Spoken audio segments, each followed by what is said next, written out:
America's Defeat, a Revolutionary War won by the British, written by Marcus Drayson, narrated by Gloria Feathers.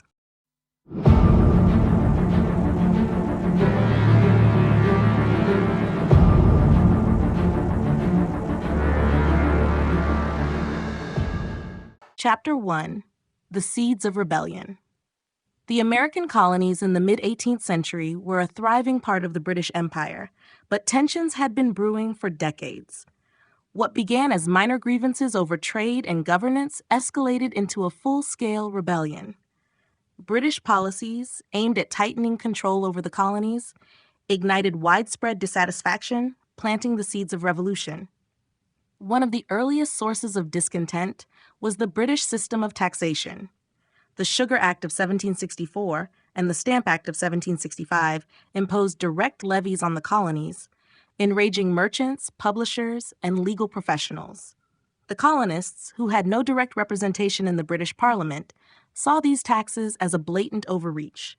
Their rallying cry, "No taxation without representation," became a defining slogan of the growing resistance. The Stamp Act's repeal in 1766 provided temporary relief, but the British government soon followed with new policies, including the Townshend Acts, which further strained relations. The presence of British troops in colonial cities only exacerbated tensions.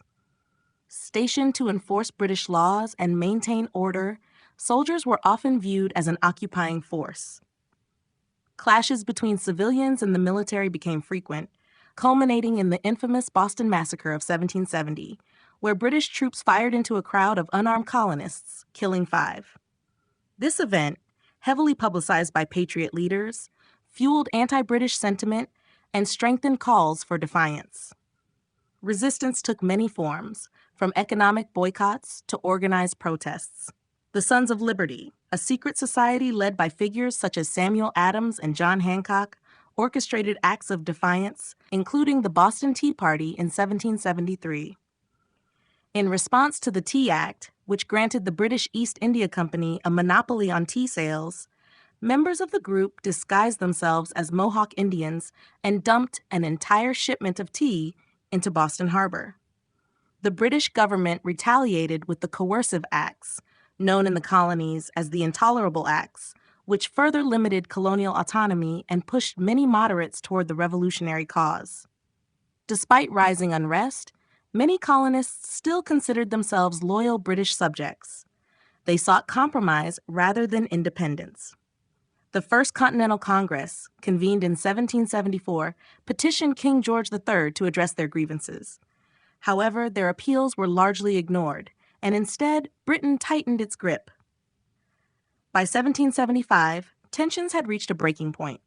As British troops marched to seize colonial weapons at Lexington and Concord, armed conflict erupted, marking the start of a war that would determine the fate of the colonies. The seeds of rebellion had been sown, and despite British confidence in their ability to quash the uprising, the American Revolution had begun.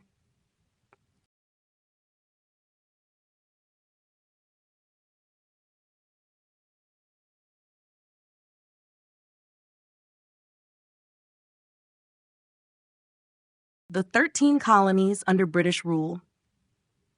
The 13 colonies, stretching along the eastern coast of North America, were an integral part of the British Empire by the mid-18th century. Founded for a variety of reasons, including economic opportunity, religious freedom, and expansion of British influence, these colonies developed unique identities while still maintaining loyalty to the crown. However, British rule came with both benefits and restrictions, shaping the colonial experience and setting the stage for future tensions. Economically, the colonies played a crucial role in Britain's mercantilist system. They provided raw materials such as tobacco, timber, and cotton, while serving as a captive market for British manufactured goods. Laws like the Navigation Acts ensured that trade remained in favor of Britain, restricting colonial merchants from engaging in free commerce with other nations. While this system allowed some colonial economies to flourish, particularly in the South, It also created frustration among merchants who felt constrained by British policies. Politically, each colony had its own government, but ultimate authority rested with the British Crown. Royal governors appointed by the king wielded significant power, enforcing British laws and overseeing colonial affairs. However, colonial legislatures, such as the Virginia House of Burgesses and the Massachusetts General Court, held local influence and often clashed with British officials over issues of taxation and governance. Many colonists took pride in their self-governing traditions, making them resistant to increased interference from Britain. Socially, the colonies were diverse, with populations consisting of English settlers, enslaved Africans, indigenous peoples, and immigrants from across Europe. While New England was dominated by Puritan religious values, the middle colonies boasted religious tolerance and ethnic variety, and the southern colonies relied heavily on plantation agriculture and enslaved labor. This regional diversity contributed to different perspectives on British rule, with some areas more willing to accept British control than others. Despite grievances over economic and political restrictions, the colonies benefited from British military protection. The British Army and Navy defended the colonies from threats, particularly from French and Spanish forces during conflicts such as the French and Indian War. However, the cost of these wars led Britain to impose new taxes on the colonies, igniting discontent and resentment. For much of their early history, the 13 colonies operated under a system of salutary neglect, in which Britain allowed them relative autonomy as long as they remained profitable. However, as Britain sought to tighten its grip and extract more revenue, tensions began to rise. What had once been a mutually beneficial relationship was turning into a source of conflict, setting the colonies on a path toward rebellion. Taxation without representation. One of the greatest sources of colonial resentment toward British rule was the issue of taxation without representation. The British government, seeking to recover from the enormous debt incurred during the French and Indian War, turned to the American colonies as a source of revenue. However, because the colonies had no direct representation in Parliament, they viewed these taxes as unjust, leading to widespread opposition and laying the foundation for revolution. The first major tax that sparked outrage was the Sugar Act of 1764. This law placed duties on sugar, molasses, and other goods imported into the colonies. Though it was intended to curb smuggling and increase British revenue, it hit colonial merchants hard, especially in New England, where trade was a central part of the economy. Resistance grew, and colonists began arguing that taxation without their consent was a violation of their rights as British subjects. The following year, Britain passed the Stamp Act of 1765, which proved even more controversial. It required colonists to purchase special stamped paper for legal documents, newspapers, playing cards, and other printed materials. Unlike previous trade regulations, this was a direct tax that affected nearly every colonist. Protests erupted throughout the colonies, with the Sons of Liberty leading violent demonstrations. In cities like Boston and New York, tax collectors were harassed, and British officials were forced to flee. The uproar led to the Stamp Act Congress, where representatives from various colonies united to demand its repeal. Facing immense pressure, Britain repealed the act in 1766, but tensions remained high. Determined to assert its authority, Parliament soon passed the Townshend Acts of 1767, imposing duties on glass, lead, paint, paper, and tea. This reignited colonial resistance, leading to organized boycotts of British goods. Women played a crucial role by producing homemade textiles and goods to reduce reliance on British imports. In response to growing unrest, Britain stationed more troops in colonial cities, further inflaming tensions. Clashes between soldiers and civilians became more frequent, culminating in the Boston Massacre of 1770, where British troops killed 5 colonists during a confrontation. The final spark came with the Tea Act of 1773, which gave the British East India Company a monopoly on tea sales in the colonies. Though it actually lowered the price of tea, colonists saw it as another example of Britain imposing its will without their input. In defiance, the Sons of Liberty staged the Boston Tea Party, dumping an entire shipment of British tea into the harbor. In retaliation, Britain enacted the Coercive Acts, known to the colonists as the Intolerable Acts, which further restricted their freedoms. By this point, taxation without representation had become more than just a grievance. It was a rallying cry for those pushing toward revolution. The belief that only colonial legislatures had the right to impose taxes became central to the fight for independence, turning economic protests into a full-blown political movement against British rule. Early acts of resistance. As British policies became increasingly restrictive, American colonists responded with growing defiance. What began as small, localized protests quickly evolved into widespread acts of resistance that challenged British authority. From organized boycotts to violent confrontations, these early acts of defiance set the stage for the Revolutionary War. One of the first major signs of resistance came in response to the Stamp Act of 1765. Unlike previous taxes, which primarily affected merchants, the Stamp Act impacted nearly every colonist.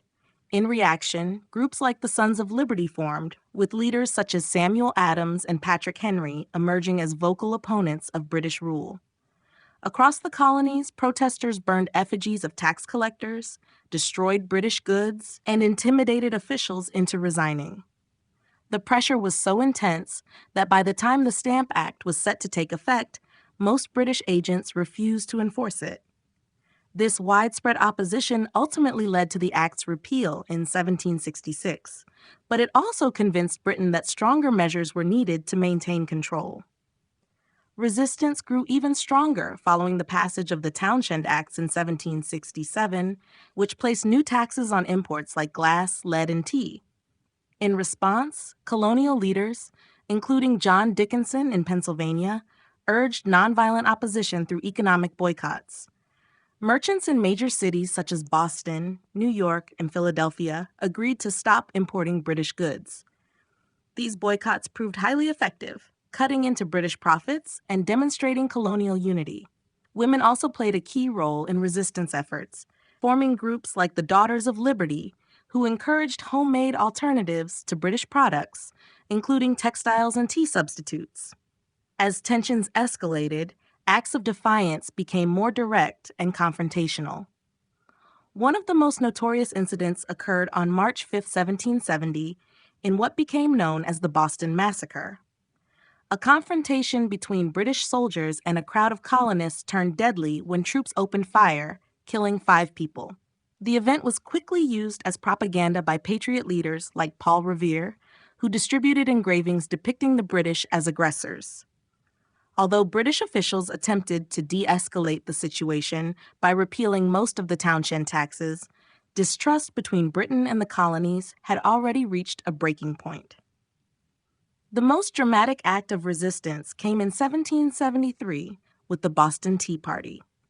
In response to the Tea Act, which gave the British East India Company a monopoly on tea sales, members of the Sons of Liberty, disguised as Mohawk Indians, boarded British ships and dumped over 90,000 pounds of tea into Boston Harbor. Britain retaliated with the Coercive Acts, tightening its grip on the colonies and pushing them closer to rebellion. These early acts of resistance demonstrated that the colonies were no longer willing to accept British rule without a fight. As Britain continued to enforce harsh measures, resistance only intensified, leading to the outbreak of war just a few years later.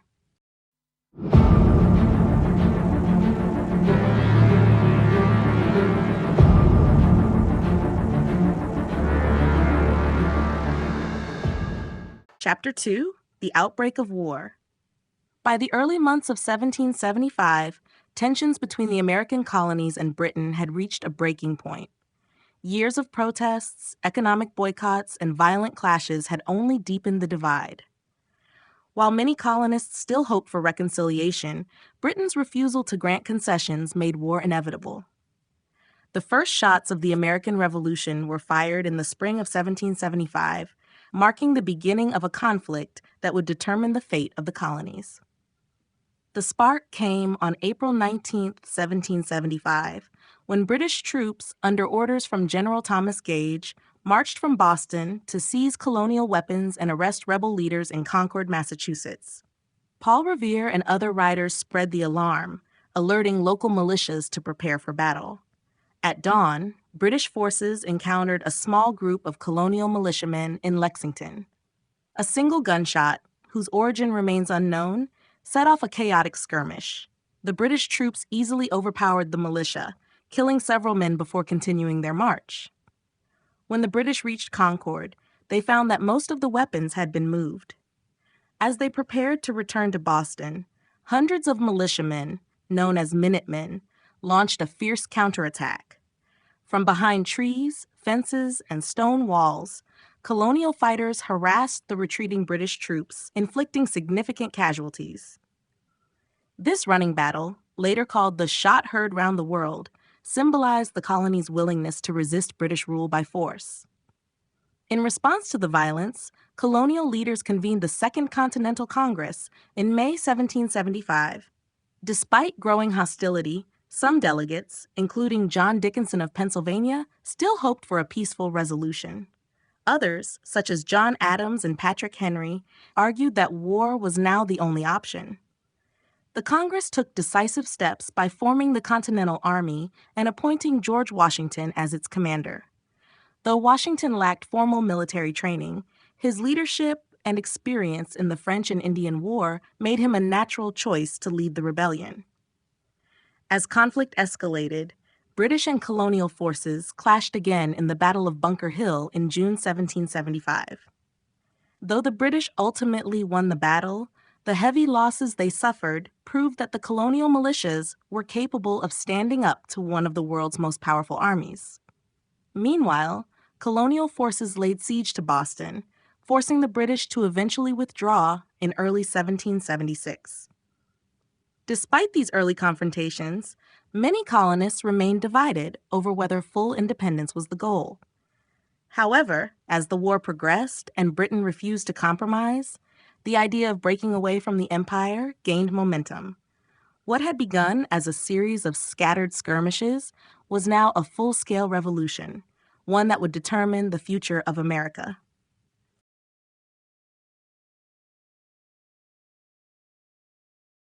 The Battles of Lexington and Concord. The Battles of Lexington and Concord marked the official beginning of the American Revolution, setting the colonies on an irreversible path toward war with Britain. What started as a British mission to seize colonial weapons quickly turned into a bloody confrontation that proved the colonists were willing to fight for their rights. These battles, fought on April 19, 1775, demonstrated the growing power of the colonial militias and shattered any hopes of a peaceful resolution. Tensions had been rising for years, and British authorities in Boston were becoming increasingly alarmed by colonial resistance. General Thomas Gage, the British military governor of Massachusetts, received orders to disarm the colonial militias and arrest Patriot leaders Samuel Adams and John Hancock. British spies learned that weapons and supplies were being stored in the town of Concord, and on the night of April 18th, Gage ordered a force of 700 British soldiers to march there under cover of darkness. However, colonial resistance networks were well prepared. Paul Revere, along with William Dawes and Samuel Prescott, rode through the countryside warning militias that the British were coming. By the time British troops reached Lexington at dawn, a group of about 70 colonial militiamen had assembled on the town's green. The British commander ordered them to disperse, but in the tense standoff, a shot was fired, its source unknown. The British soldiers responded with musket fire, killing 8 militiamen and wounding several others. The colonists, vastly outnumbered, quickly retreated, allowing the British to continue their march toward Concord. Upon reaching Concord, the British found that most of the colonial weapons had already been moved. While they searched the town, hundreds of Minutemen from surrounding areas arrived and took defensive positions. The two sides clashed at North Bridge, where the colonists opened fire on British troops, forcing them into a disorganized retreat. As the British attempted to return to Boston, colonial fighters used guerrilla tactics, firing from behind trees, stone walls, and buildings. This relentless assault turned the British retreat into a near rout, with heavy losses inflicted on their forces. By the time the British reached the safety of Boston, they had suffered more than 250 casualties, while the colonists had lost fewer than 100 men. News of the battle spread quickly, inspiring more colonists to take up arms. The British had intended to crush resistance with a swift show of force, but instead, they had ignited a full-scale rebellion. The battles of Lexington and Concord proved that the colonies were no longer willing to submit to British rule without a fight. Though the war for independence had just begun, the spirit of revolution had been unleashed, and there was no turning back. The formation of the Continental Army. As armed conflict between the American colonies and Britain escalated in 1775, colonial leaders realized that scattered militias would not be enough to sustain a long-term war effort. To effectively resist British forces, the colonies needed a unified, professional army. In response, the Second Continental Congress took the bold step of creating the Continental Army, marking a significant shift from local defense to an organized military campaign for independence. Before the Army's formation, most colonial military forces were volunteer militias, consisting of farmers, tradesmen, and ordinary citizens who had little formal training. While these militias were effective in skirmishes like those at Lexington and Concord, they lacked coordination and discipline. The need for a central command became evident as British reinforcements arrived in North America, preparing for a prolonged war. On June 14, 1775, the Second Continental Congress voted to establish the Continental Army, bringing together militias from various colonies under a single command. One of the most critical decisions was the appointment of a commander-in-chief. After much debate, Congress unanimously selected George Washington for the role. As a Virginian, Washington's appointment helped unite the northern and southern colonies, and his prior military experience in the French and Indian War made him a respected choice. Washington faced immense challenges in transforming the Continental Army into a capable fighting force. The Army suffered from shortages of weapons, ammunition, and supplies. Soldiers were often poorly equipped, and many had no experience in formal military drills. Discipline was inconsistent, and desertion was a frequent problem. Despite these difficulties, Washington worked tirelessly to instill order and professionalism, relying on European military advisors to help train his troops. The Army's first real test came during the Siege of Boston, where Washington took command in July 1775. Using strategic positioning and newly acquired artillery from Fort Ticonderoga, he forced the British to evacuate the city in March 1776. This early success boosted morale and demonstrated that the Continental Army could stand against British forces. The formation of the Continental Army marked a turning point in the colony's struggle for independence. It provided a sense of unity and purpose, transforming a loosely connected group of rebels into a structured military force. Though the Army would face many hardships in the years ahead, its creation was a crucial step in the fight against British rule, proving that the colonies were not merely resisting, but actively waging a war for their freedom. British military strategy. At the onset of the American Revolution, Britain, with its powerful army and navy, believed it could quickly crush the colonial rebellion. British military strategy centered on swiftly suppressing resistance, maintaining control of key cities, and leveraging loyalist support. However, despite their advantages, British commanders struggled to adapt to the unpredictable nature of the war, ultimately underestimating the resilience of the American forces. Initially, Britain's plan relied on overwhelming military force to intimidate the colonies into submission. The British Army, well-trained and experienced, was supported by the Royal Navy, which controlled vital ports and supply routes. British commanders sought to capture major cities such as Boston, New York, and Philadelphia, believing that occupying these centers would disrupt the rebellion and force the colonists to surrender. This approach was partially successful early in the war, as British forces secured New York in 1776 and Philadelphia in 1777. However, the rebellion continued, demonstrating that holding cities alone would not be enough to defeat the revolution. Another key aspect of British strategy was dividing the colonies geographically. One major plan aimed to isolate New England, where revolutionary sentiment was strongest, from the middle and southern colonies. The British hoped to accomplish this by gaining control of the Hudson River, cutting off communication and supplies between regions. This strategy culminated in General John Burgoyne's 1777 campaign, which sought to advance British forces south from Canada, while another force moved north from New York City. However, the plan failed disastrously when Burgoyne's army was surrounded and forced to surrender at the Battle of Saratoga, a turning point that brought France into the war on the American side. Britain also sought to capitalize on Loyalist support, particularly in the South. British leaders believed that large numbers of Loyalists in Georgia and the Carolinas would rally to their cause if given military support. Beginning in 1780, Britain launched a southern campaign, capturing Charleston and winning early victories. However, instead of strengthening British control, the occupation sparked intense guerrilla resistance from patriot militias, led by fighters such as Francis Marion, known as the Swamp Fox. British forces found themselves engaged in a brutal and exhausting conflict, unable to maintain control over the countryside. Perhaps the greatest flaw in British military strategy was underestimating the determination of the colonial forces and the effectiveness of Washington's leadership. While the British won many conventional battles, they failed to destroy the Continental Army or break the spirit of the Revolution. With France and other European powers entering the war on the American side, Britain found itself stretched too thin.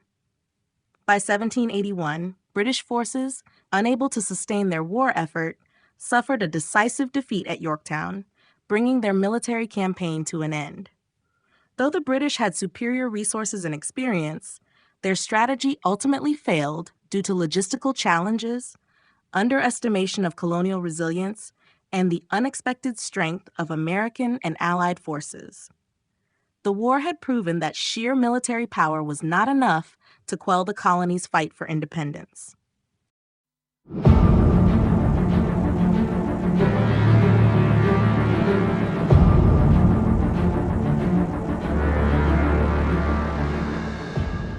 Chapter 3: The Strength of the British Empire.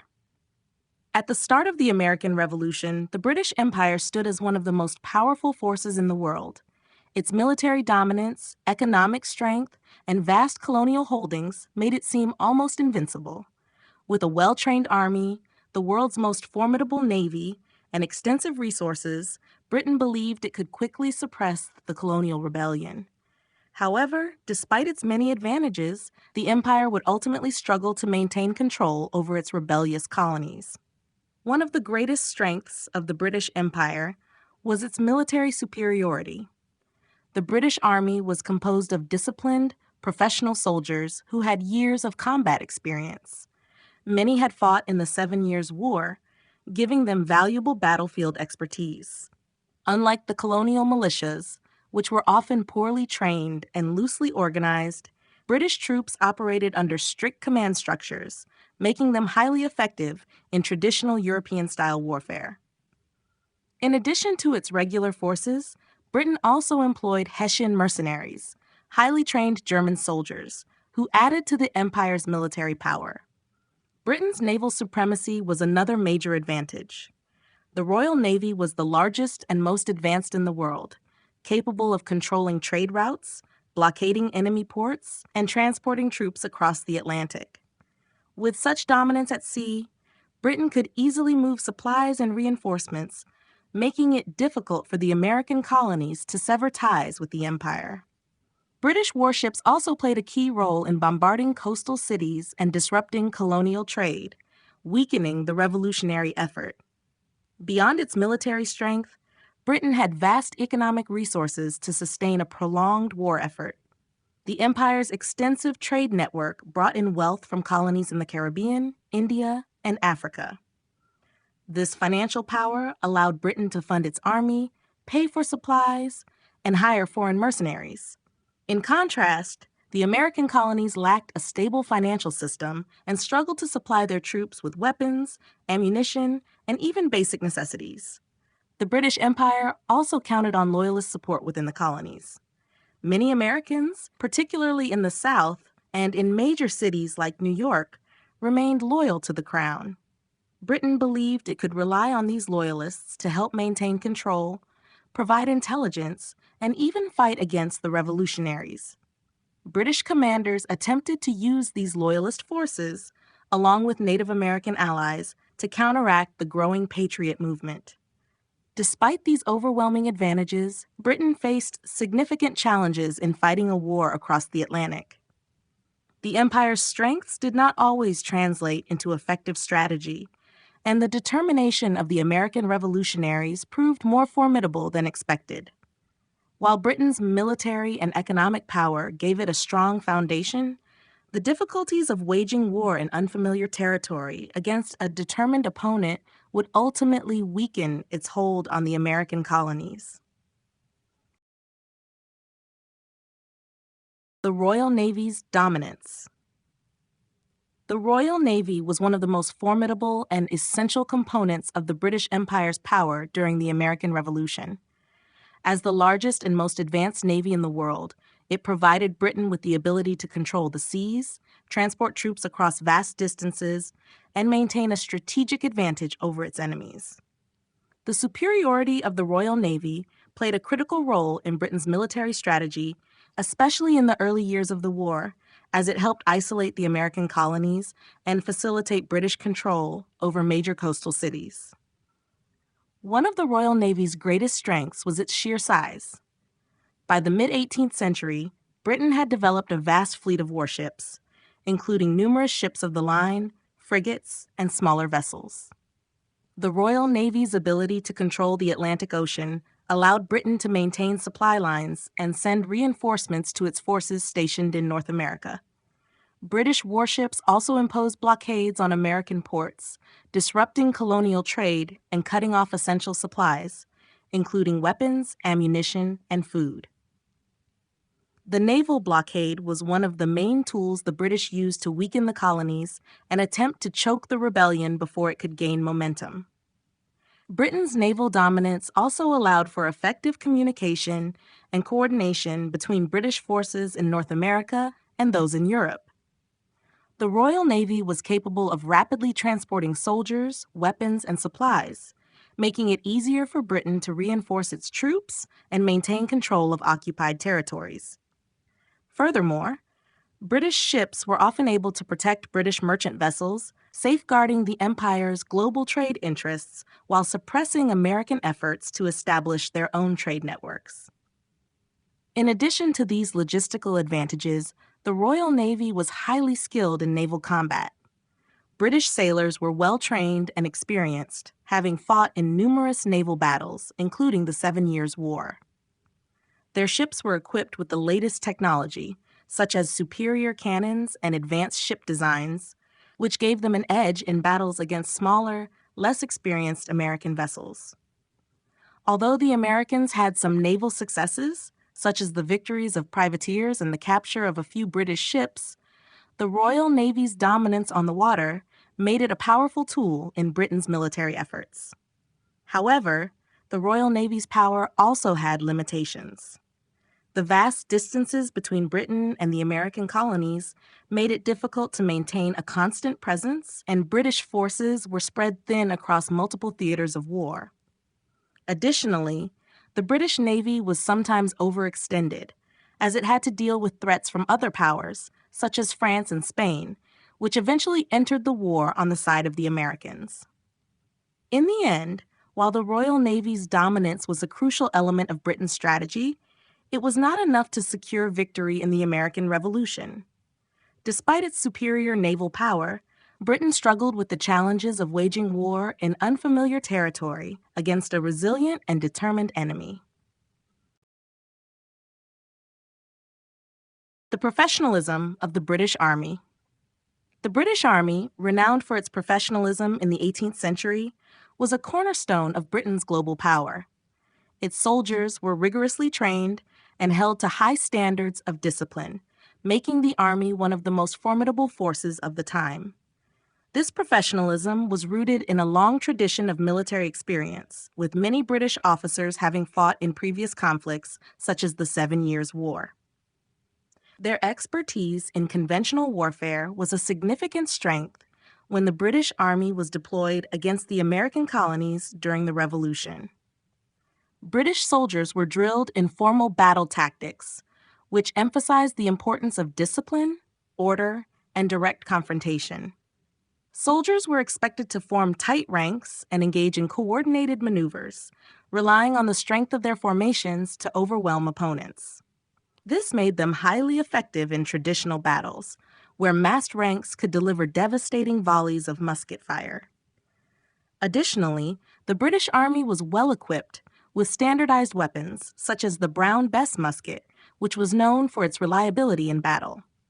Their soldiers also had access to uniforms, ammunition, and supplies, ensuring that they were well prepared for combat in any theater.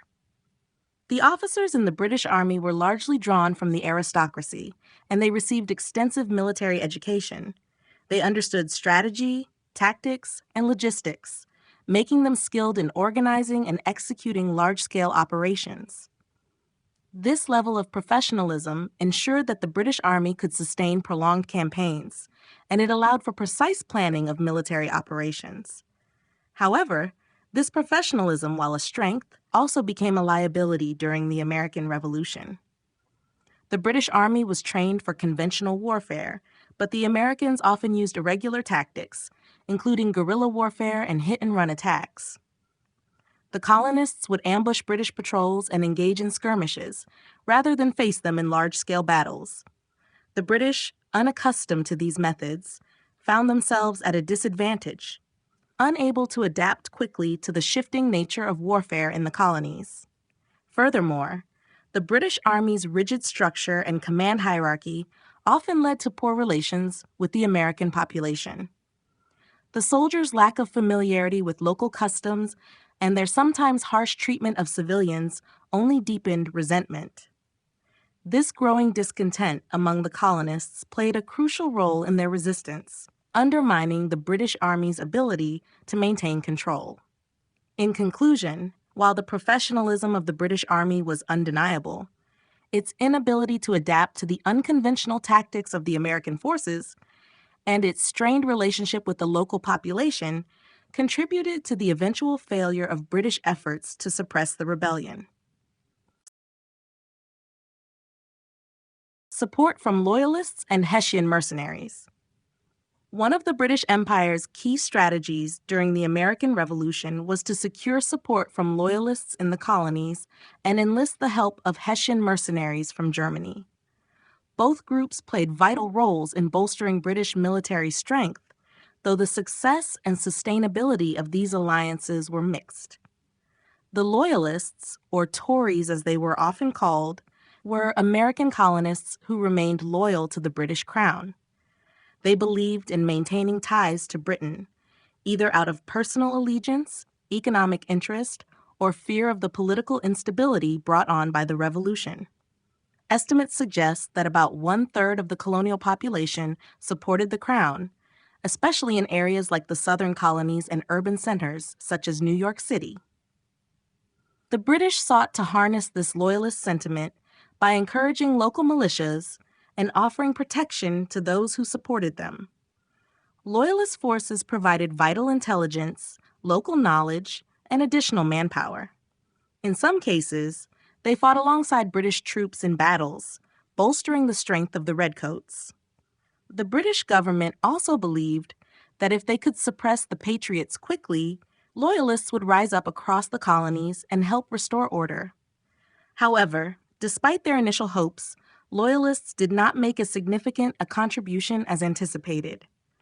Loyalists were often scattered and isolated, making coordinated efforts difficult. They also faced harsh treatment from Patriot forces and local populations, leading many to abandon the cause and seek refuge in British-controlled areas. In the end, while Loyalist support was helpful in certain regions, it never became the widespread uprising the British had hoped for. In addition to Loyalist support, the British relied heavily on Hessian mercenaries to bolster their forces. These German soldiers, mainly from the small state of Hesse-Kassel, were hired by the British government to supplement their military manpower. Over 30,000 Hessians fought for the British during the Revolution, and their presence was particularly noted in battles such as the Siege of Trenton and the Battle of Saratoga. While the Hessians were experienced and well-trained, they were also seen by many as foreign invaders, which fueled resentment among the American population. Their presence in the colonies reinforced the image of the British as a foreign oppressor and helped to galvanize Patriot resistance. Despite their usefulness in certain engagements, the Hessians were not as loyal or committed as native troops. Many, especially after being captured by American forces, chose to desert and join the Continental Army. This phenomenon further strained Britain's military efforts. In conclusion, while Loyalists and Hessian mercenaries provided important support to the British Army, they ultimately did not prove decisive in the outcome of the war. The challenges of sustaining these alliances, combined with the deepening resistance from the American colonists, undermined their contributions to the British war effort.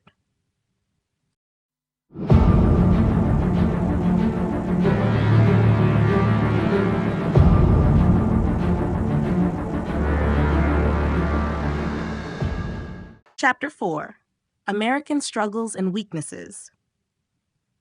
While the American colonies were united in their desire for independence, they faced numerous internal struggles and weaknesses that made their path to victory in the Revolutionary War far from certain.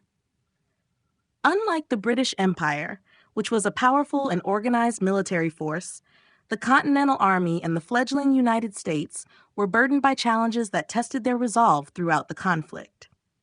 One of the most significant struggles faced by the Americans was the lack of a professional and well-trained military force. At the start of the war, the Continental Army was composed mostly of poorly trained militias, many of whom had little experience in combat. While General George Washington's leadership proved invaluable, the soldiers he commanded often lacked the discipline and skill needed for large-scale conventional warfare. In addition, soldiers were typically enlisted for short-term service, leading to constant turnover and a lack of continuity within the Army. This created difficulties in maintaining a well-equipped, experienced fighting force, especially in the face of British military superiority. Another significant weakness was the chronic lack of supplies. The Continental Army frequently struggled to obtain adequate food, clothing, ammunition, and equipment. Supply chains were often unreliable, and the Continental Congress, unable to raise sufficient funds or establish a strong financial system, struggled to pay for the war effort. Many soldiers endured harsh winters without proper clothing or shelter, and some even faced starvation. The situation was especially dire during the brutal winter of 1777-1778 at Valley Forge, where the Army suffered tremendous hardships, though they were able to regroup and rebuild during this time. The fledgling American government also faced significant challenges in terms of coordination and unity. The Continental Congress, which was supposed to direct the war effort, had limited authority and could not enforce its decisions on the states. The states themselves, each with its own interests and priorities, often acted independently, making it difficult to form a cohesive strategy. Additionally, the lack of a centralized government meant that the colonies were often divided on key issues, such as the creation of a national army, taxation, and the raising of funds. This disunity made it hard to mount a coordinated defense against the British, who were well organized and had access to a robust central government. Finally, the Americans were often hampered by a lack of experienced leadership at the lower ranks. While Washington was a capable commander, the Continental Army had few seasoned officers, and training and experience were hard to come by. This made it difficult to develop effective tactics, and the Army frequently lost battles due to poor coordination and leadership. Despite these weaknesses, the Americans persevered, buoyed by a growing sense of unity and the belief in their cause. The support of foreign allies, particularly France, and the resilience of the Continental Army helped to overcome many of these challenges. Nonetheless, the internal struggles faced by the Americans throughout the war were significant and played a central role in the prolonged nature of the conflict. The challenges of colonial unity. Throughout the American Revolution, one of the most significant obstacles the colonists faced was achieving unity among the 13 colonies. While the desire for independence from Britain was a common goal, the colonies were deeply divided in terms of geography, economy, culture, and political views.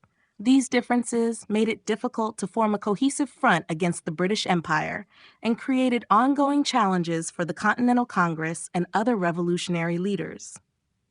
The colonies had grown up with distinct identities, shaped by their unique histories and regional characteristics. The northern colonies, such as Massachusetts and New York, were more urbanized and had a greater focus on trade and commerce. In contrast, the southern colonies, like Virginia and South Carolina, were agrarian and reliant on plantation economies. The differences in economic interests often translated into different political priorities, with each colony focused more on its own welfare than on broader cooperation with the others. Additionally, regional rivalries made it hard to achieve agreement on key issues. New England and the Mid-Atlantic colonies were generally more unified in their resistance to British policies, while the southern colonies were more hesitant. In the South, many elite landowners had strong economic ties to Britain, and the idea of full independence was often less appealing. The British offered these landowners protection for their property, which led some to fear the loss of their wealth and social status should they side with the rebellion. Political ideology also contributed to the difficulty of unifying the colonies. While many colonists shared a desire for greater self-governance, the methods and extent of this self-rule varied. Some colonists called for complete independence from Britain, while others sought to resolve the conflict with reforms or compromise. These differing views often led to heated debates within the Continental Congress and among the colonial governments, delaying decisions and hindering coordination of the war effort. Furthermore, the colonies were not immediately willing to give up their individual sovereignty in favor of a centralized government. The Articles of Confederation, which were created in 1777, reflected this reluctance. The Articles established a loose alliance of states with a weak central government that had limited authority. This lack of central power created significant challenges in managing resources, coordinating military strategies, and raising funds for the war. Despite these challenges, the American colonies were able to overcome their divisions to some extent. The shared experience of fighting against a common enemy and the leadership of figures like George Washington helped to foster a sense of unity.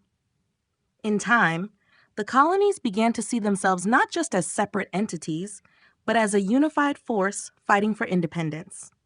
However, the struggles over colonial unity would persist throughout the Revolution and shape the formation of the new nation in the years that followed. Supply shortages and economic strain. As the American Revolution dragged on, one of the most pressing challenges faced by the Continental Army and the American colonies was the constant shortage of supplies and the resulting economic strain. Unlike the British, who had established supply networks and a robust financial system, the Americans were forced to rely on limited resources, making it difficult to maintain the war effort over an extended period of time. One of the most significant issues was the scarcity of weapons, ammunition, and military supplies. The Continental Army, which was already at a disadvantage in terms of training and experience, lacked the necessary equipment to sustain its forces. Many soldiers fought with outdated or makeshift weapons, and there was a constant struggle to secure enough ammunition. The lack of adequate supplies hindered the Army's ability to launch successful campaigns and defend against British attacks. Equally problematic was the shortage of basic provisions such as food, clothing, and medicine. Soldiers frequently faced harsh conditions, particularly during the winter months, when inadequate shelter and clothing left them vulnerable to illness and cold. The lack of food was a constant issue, and many soldiers were forced to subsist on inadequate rations. At times, the Continental Army struggled to pay its soldiers, leading to widespread desertions as troops sought more reliable means of support. The economic toll on the civilian population was also considerable, as the war disrupted trade, agriculture, and local economies. The financial strain on the colonies was compounded by the Continental Congress's inability to generate sufficient revenue to fund the war effort. Lacking the power to impose taxes effectively, the Congress relied heavily on loans from foreign nations, such as France and Spain, as well as the issuance of paper currency. However, the issuance of paper money led to rampant inflation, further devaluing the currency and creating economic instability. The Continental Congress struggled to maintain fiscal discipline, and the lack of a stable financial system made it difficult to fund the Army and support the war effort. The economic strain was not limited to the Continental Army. The American economy as a whole was severely impacted by the war. British blockades of American ports stifled trade, and many industries, particularly those dependent on foreign markets, were brought to a standstill. Farmers faced challenges in producing enough food to sustain both the military and the civilian population. The disruption of supply chains and the constant threat of British raids further exacerbated the situation, leaving many Americans struggling to survive. Despite these hardships, the Americans managed to persevere, relying on ingenuity, resilience, and foreign support. The strain on resources and finances, however, made the war longer and more difficult than it might have otherwise been, and contributed to the eventual need for international aid, which ultimately played a key role in the colony's victory. Leadership disputes and military inexperience. The American Revolution was not only a battle against the British, but also a struggle with internal conflicts, particularly when it came to leadership disputes and military inexperience. While the cause of independence united many colonists, the challenges of building a new army and a new nation brought to the forefront deep divisions within the Continental Congress and the military ranks. One of the key issues was the lack of experienced military leadership. Although General George Washington proved to be an able commander and a unifying figure, the Continental Army had very few officers with real combat experience. The majority of military leaders were civilians who had little to no knowledge of military tactics or strategies. This lack of expertise hindered the American forces during early battles, where poor planning and indecision often led to defeat. The leadership disputes were further exacerbated by the decentralized nature of the American government. The Continental Congress, while tasked with coordinating the war effort, had limited authority over the states and the individual militias. Each state maintained its own interests, and local leaders often prioritized state concerns over national unity. This decentralized structure meant that there was often a lack of coordination between different branches of the military and between military and civilian authorities. Additionally, the Continental Army faced competition from local militias, which were often made up of volunteers with little training or experience. These militias were sometimes more focused on local defense than on the larger strategic goals of the revolution. The militias also had a less formal command structure, leading to confusion and a lack of discipline during battles. This lack of cohesion between the Continental Army and local militias often resulted in a fragmented approach to fighting the British. The leadership disputes were also evident at the highest levels of command. There were disagreements over strategy, tactics, and the distribution of resources. Prominent officers, such as General Benedict Arnold and General Charles Lee, often clashed with Washington and other leaders, which led to tensions and a lack of trust within the Army. Arnold's eventual defection to the British side was a direct result of these leadership conflicts. Despite these internal struggles, the Continental Army gradually improved under Washington's leadership. The Army gained valuable experience as the war progressed, and some leaders, such as Nathanael Greene and Henry Knox, emerged as capable commanders. However, the early years of the war were marked by these leadership challenges and military inexperience, which made the path to independence far more difficult. Ultimately, the ability to overcome these challenges, along with the resilience and determination of the American people, contributed to the eventual success of the Revolution.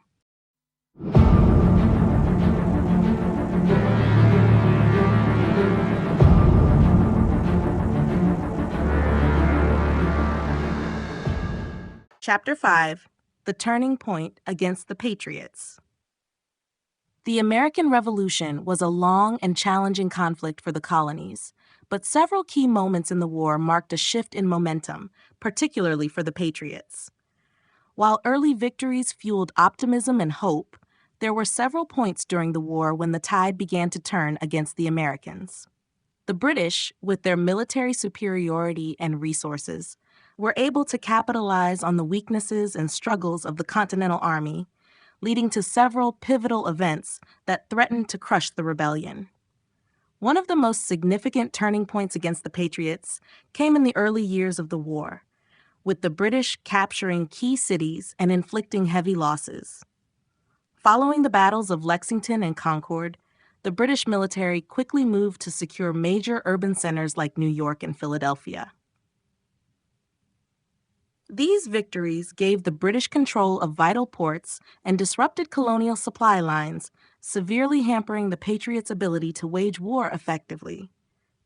In particular, the British victories at the Battle of Brandywine and the capture of Philadelphia in 1777 were major blows to the American cause. The loss of the capital city not only deprived the Continental Army of an important political and logistical center, but also demoralized the Patriots and fueled internal divisions. Additionally, British forces captured large quantities of supplies, leaving the Continental Army struggling to maintain its own military efforts. The hope of a quick resolution to the conflict began to fade, as the British appeared to gain the upper hand. Another significant setback for the Patriots occurred in 1777 during the disastrous Battle of Germantown, where Washington's forces were defeated in a well-coordinated British counterattack. This loss, combined with other military failures, cast doubt on Washington's leadership and the Continental Army's ability to challenge the British in conventional warfare. Furthermore, the war was becoming increasingly costly, both in terms of lives lost and economic strain. As casualties mounted and financial resources dwindled, some patriots began to question whether independence was truly achievable. But perhaps the most significant blow to the American cause came during the British Southern Campaign, which began in earnest in 1778. British forces shifted their focus to the southern colonies, where they hoped to capitalize on Loyalist support.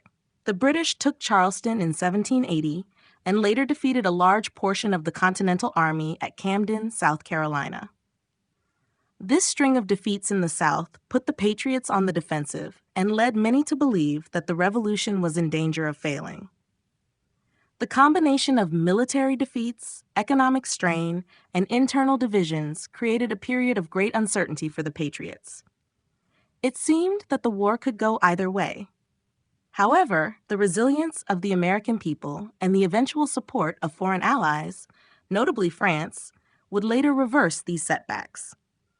Yet, these early struggles marked a critical turning point where victory for the Patriots seemed more distant than ever. The British victory at New York. The British victory at the Battle of New York in 1776 was one of the most decisive moments in the early stages of the American Revolution. After the initial skirmishes at Lexington and Concord, the Continental Army, led by General George Washington, had gained some early successes. However, the Battle of New York would prove to be a significant setback for the Patriots, demonstrating both the strength of the British military and the vulnerabilities of the fledgling Continental Army.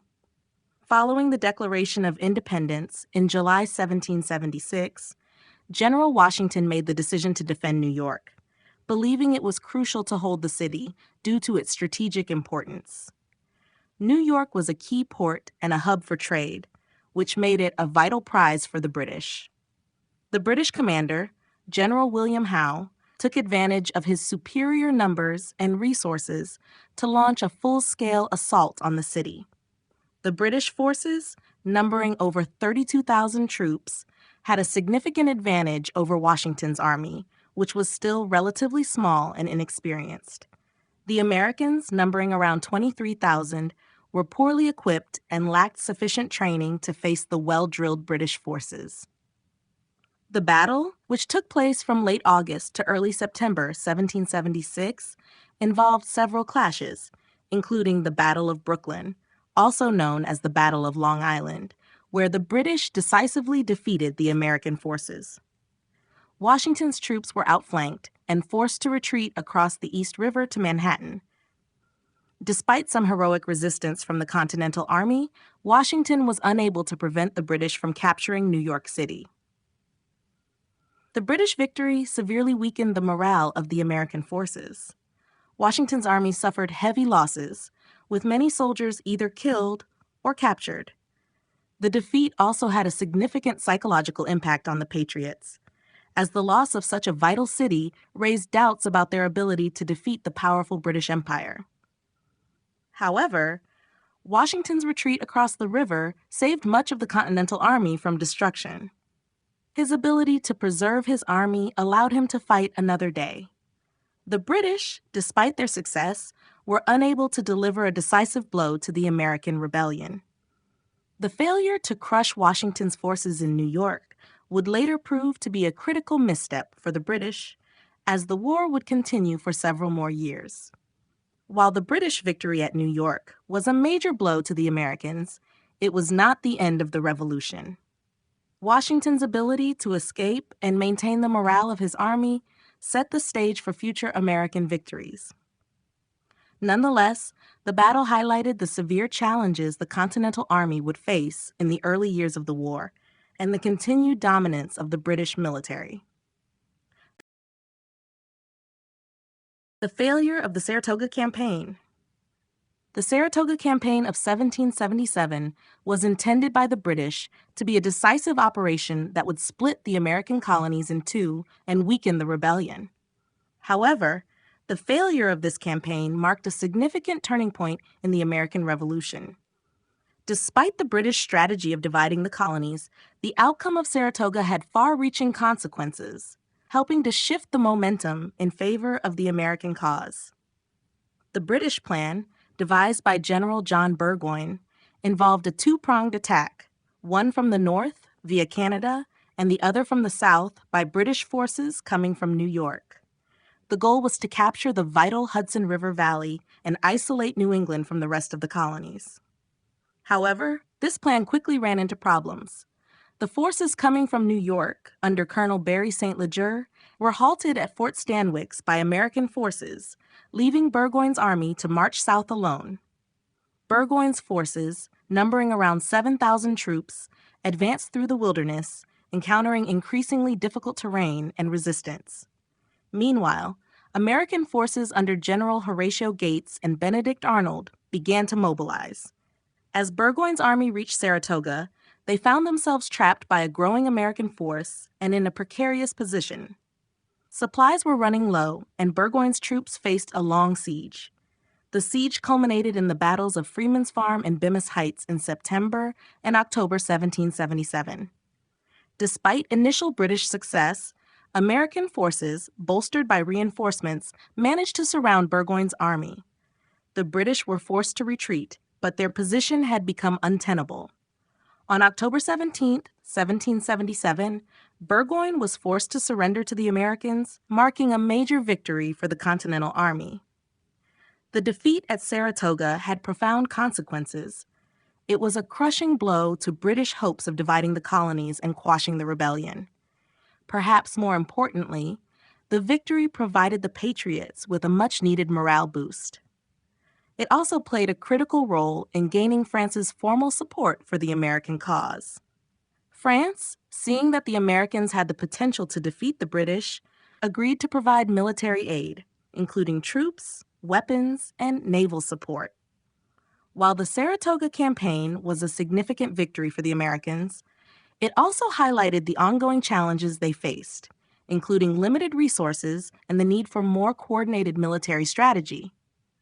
However, the campaign's failure for the British demonstrated the vulnerability of their strategy and signaled that the war would be far from easy for them. French hesitation to fully commit. The French involvement in the American Revolution was a critical factor in the eventual success of the Patriots. However, the French were initially hesitant to fully commit to the American cause, carefully weighing the risks and benefits before offering significant support. France's decision-making was shaped by complex diplomatic, military, and political factors that made them cautious in their approach. Before 1776, France had been unofficially sympathetic to the American cause. France had long been an adversary of Britain, and the prospect of weakening British power and influence in North America was appealing. The French government provided some covert support, including sending supplies, funds, and military advisors to aid the Continental Army. However, France did not initially want to risk a direct military confrontation with Britain without assurance that the Americans could offer a substantial challenge to British forces. The turning point in French involvement came after the American victory at Saratoga in 1777. This decisive defeat of British General John Burgoyne's army presented a turning point in the war, signaling to the French that the Americans could potentially win the war with sufficient support. However, the French were still cautious. France was deeply involved in European affairs, particularly with their own conflicts with Britain and Spain.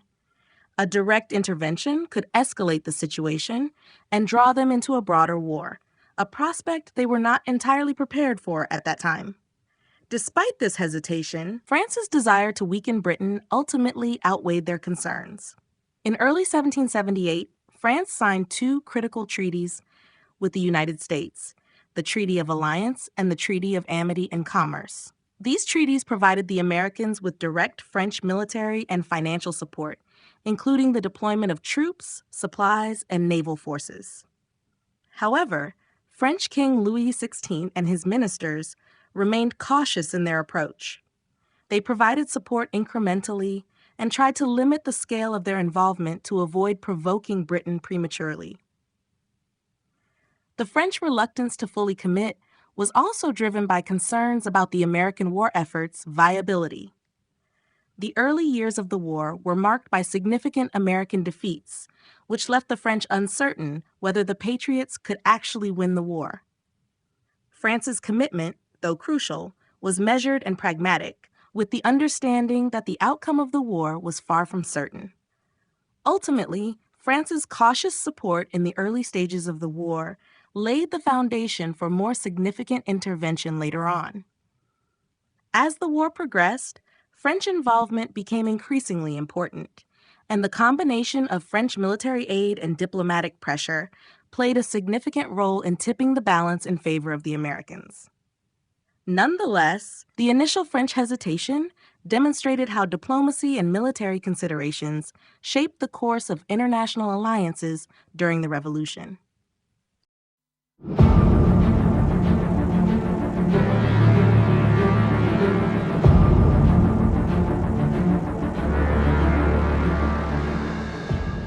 Chapter 6. The Fall of Washington's Army. The fall of Washington's army during the American Revolution was a pivotal moment in the struggle for independence. While General George Washington's leadership and determination had kept the Continental Army alive in the face of overwhelming odds, the harsh realities of war, logistical challenges, and military defeats began to take their toll on both the army and morale. The year 1776 was particularly brutal, marking a period of retreat, despair, and what seemed to be near collapse for the Continental Army. Washington's forces faced numerous difficulties. They were consistently outnumbered, poorly supplied, and lacking adequate training. Despite their spirit and commitment to the cause, these challenges became more apparent as the war dragged on. Following the loss of New York to the British in late summer 1776, Washington's army was forced into a series of retreats, first across New Jersey and then into Pennsylvania. These retreats were demoralizing, as the army had little time to regroup, and the losses mounted. The British, led by General William Howe, pursued the Americans relentlessly, capturing key positions and inflicting further casualties. The British victory at the Battle of Brooklyn and subsequent battles forced Washington into a difficult position. His army, once an embodiment of hope for American independence, now seemed on the brink of collapse. Soldiers were deserting in large numbers due to a lack of pay, insufficient provisions, and the overwhelming presence of the British forces. The army's morale plummeted as many began to question whether the revolution was winnable.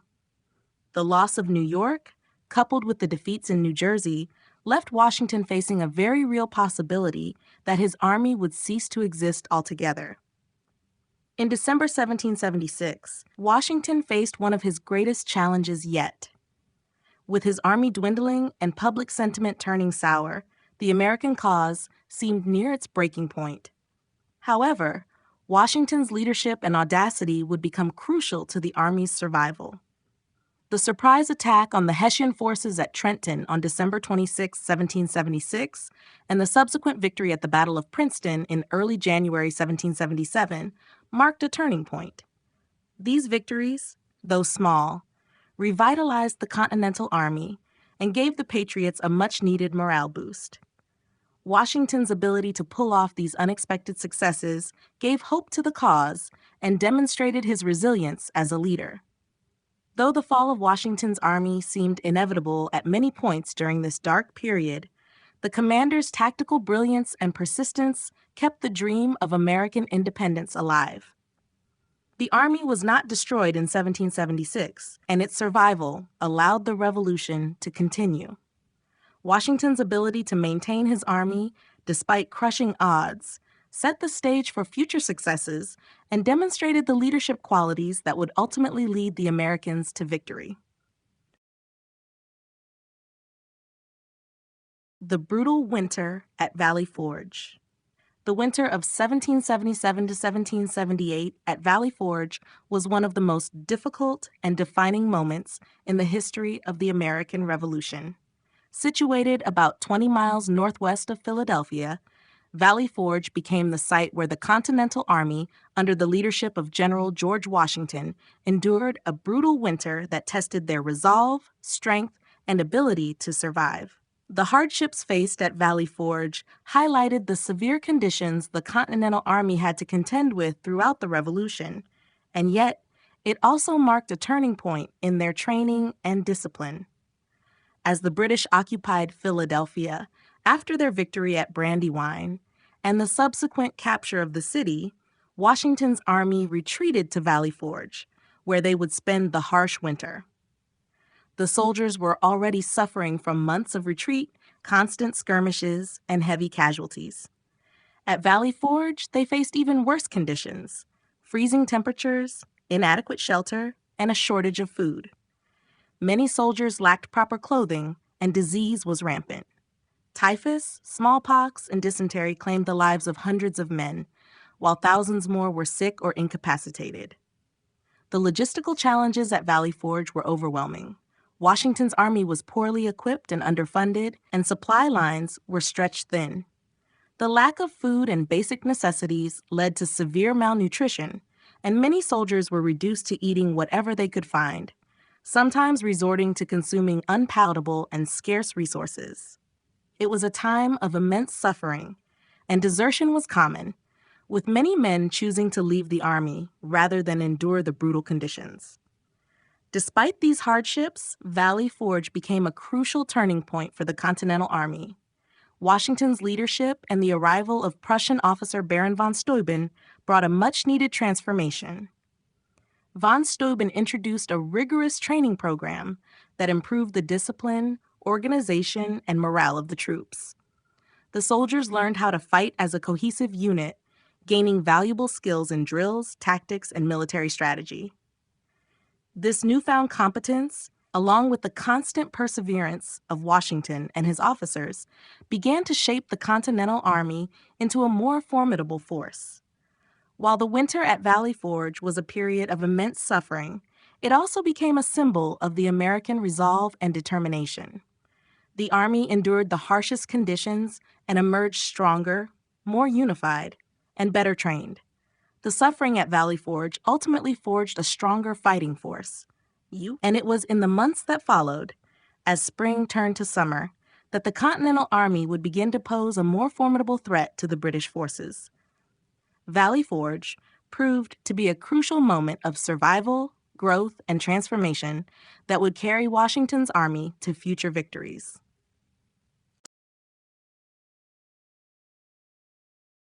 Defections and morale collapse. Defections and the collapse of morale were some of the most significant challenges faced by the Continental Army during the American Revolution, particularly in the early years of the war. The struggle to maintain a cohesive and committed fighting force was constant, especially as the war dragged on and the realities of conflict became more apparent. The difficulties soldiers faced, from poor living conditions to inadequate provisions, contributed heavily to defections and a weakening of morale, which threatened to undermine the American war effort. From the outset of the war, the Continental Army struggled with a lack of resources and proper training.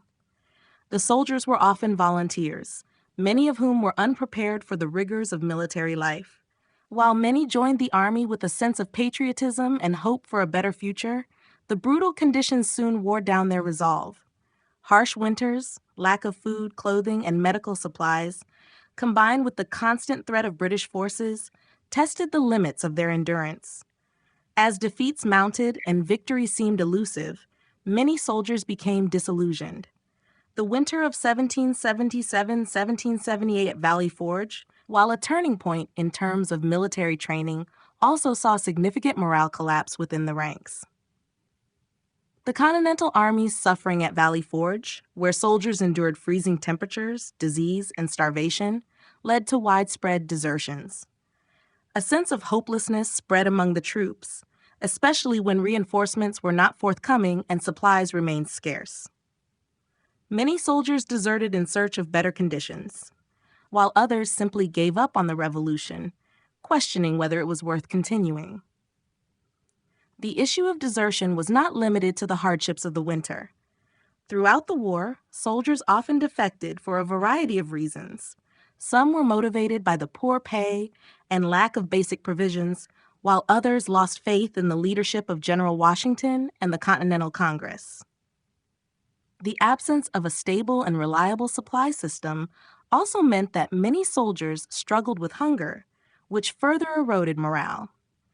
As the war dragged on, it became increasingly difficult for Washington and his officers to maintain discipline and ensure the loyalty of their troops. Despite the challenges posed by defections and morale collapse, Washington and his leadership team worked tirelessly to address these issues. By focusing on a combination of military discipline, better organization, and improved training, they were able to rebuild the Army's strength over time. However, defections and the struggle to maintain morale remained persistent challenges throughout the conflict.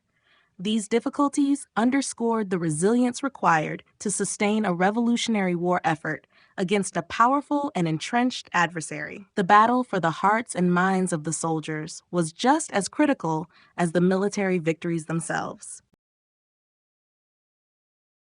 British infiltration and intelligence. The British Empire was well aware of the strategic importance of intelligence and espionage during the American Revolution. As the war progressed, the British employed a range of intelligence tactics to infiltrate American lines and gather critical information. The success of these efforts played a significant role in the British ability to anticipate and respond to American moves, but it also highlighted the limitations of the American intelligence network and the difficulty of maintaining secrecy in a time of war. One of the primary methods employed by the British was the use of spies and informants to infiltrate American ranks. The British relied on both formal intelligence networks and local loyalists to provide information on the movements of American forces, the strength of their positions, and the strategies they were employing. Loyalists, many of whom had been born in the colonies, but remained loyal to the British Crown, proved particularly valuable in providing inside information. Their knowledge of local geography and American leadership allowed the British to anticipate where the Americans would strike and the tactics they would use. The British also took advantage of their superior resources and organization to implement a more sophisticated system of military intelligence. They established intelligence networks that extended across the colonies and beyond, relying on agents who could move freely in areas controlled by the Continental Army. British officers, such as Major John Andre, became infamous for their role in intelligence gathering. Andre, who later played a crucial part in the capture of American General Benedict Arnold, was deeply embedded in the British intelligence apparatus. In contrast, the Continental Army struggled to develop a comparable intelligence network. While some American officers, such as George Washington himself, understood the importance of espionage, the Continental Army lacked the resources and experience to establish an effective system. The Americans had to rely on a patchwork of local informants, often with limited training and little organization. As a result, the British frequently had the upper hand in terms of knowledge about American movements and strategy. However, the Americans did manage to develop some notable intelligence successes over the course of the war. One of the most famous examples was the Culper Ring, an espionage network organized by George Washington's intelligence chief, Major Benjamin Tallmadge. This network provided valuable information about British plans and operations, including details about British movements in New York City. The efforts of the Culper Ring and other intelligence operations helped level the playing field between the two sides, although the British still maintained a significant advantage in terms of resources and infrastructure. British infiltration and intelligence played a vital role in the war, providing the British with valuable insights into American strategies and operations. However, the Americans' ability to develop their own intelligence network and adapt to the challenges of espionage helped ensure that they were never entirely outmatched. The constant battle for information and secrecy was one of the less visible but equally important aspects of the American Revolution.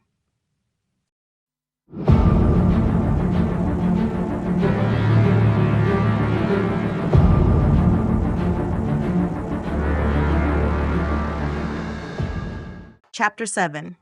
British control expands. As the American Revolution unfolded, British control over the colonies expanded during key moments of the war. Following early successes and strategic victories, British forces were able to seize critical territories, including key cities and strongholds, significantly weakening the Continental Army's ability to resist.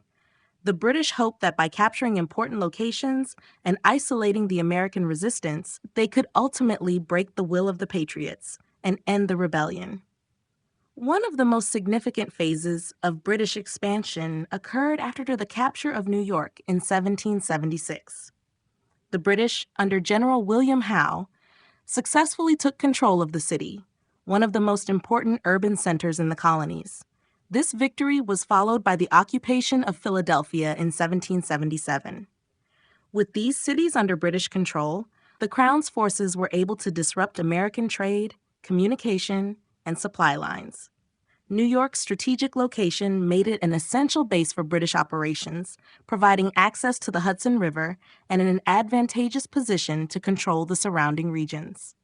In addition, The capture of Philadelphia had a significant symbolic impact, as it was the seat of the Continental Congress and a focal point for the American Revolutionary effort. As the British expanded their territorial control, they also sought to consolidate power in the areas they occupied. The British utilized Loyalist support to maintain order in occupied cities and recruit additional forces to bolster their military efforts. The Loyalists were Americans who remained loyal to the British Crown and often played a critical role in British military operations, providing intelligence, troops, and local knowledge.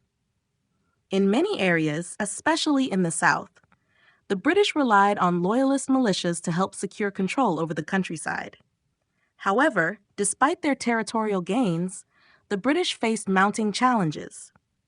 While they held key cities and important military strongholds, they struggled to secure the countryside, which remained largely under the control of the Continental Army and its irregular forces. Additionally, the vast expanse of the American colonies made it difficult for British forces to maintain control over every region. The British were also hampered by the long supply lines from Britain, which made it difficult to sustain their military efforts over the long term. Furthermore, the British expansion was met with increasing resistance from the Continental Army and militia groups. As the war continued, the British were forced to defend their gains while trying to expand their control further into the South, where the presence of Loyalists was stronger. This resulted in a prolonged struggle to maintain a hold over their territorial gains, with both sides continually vying for control of key regions.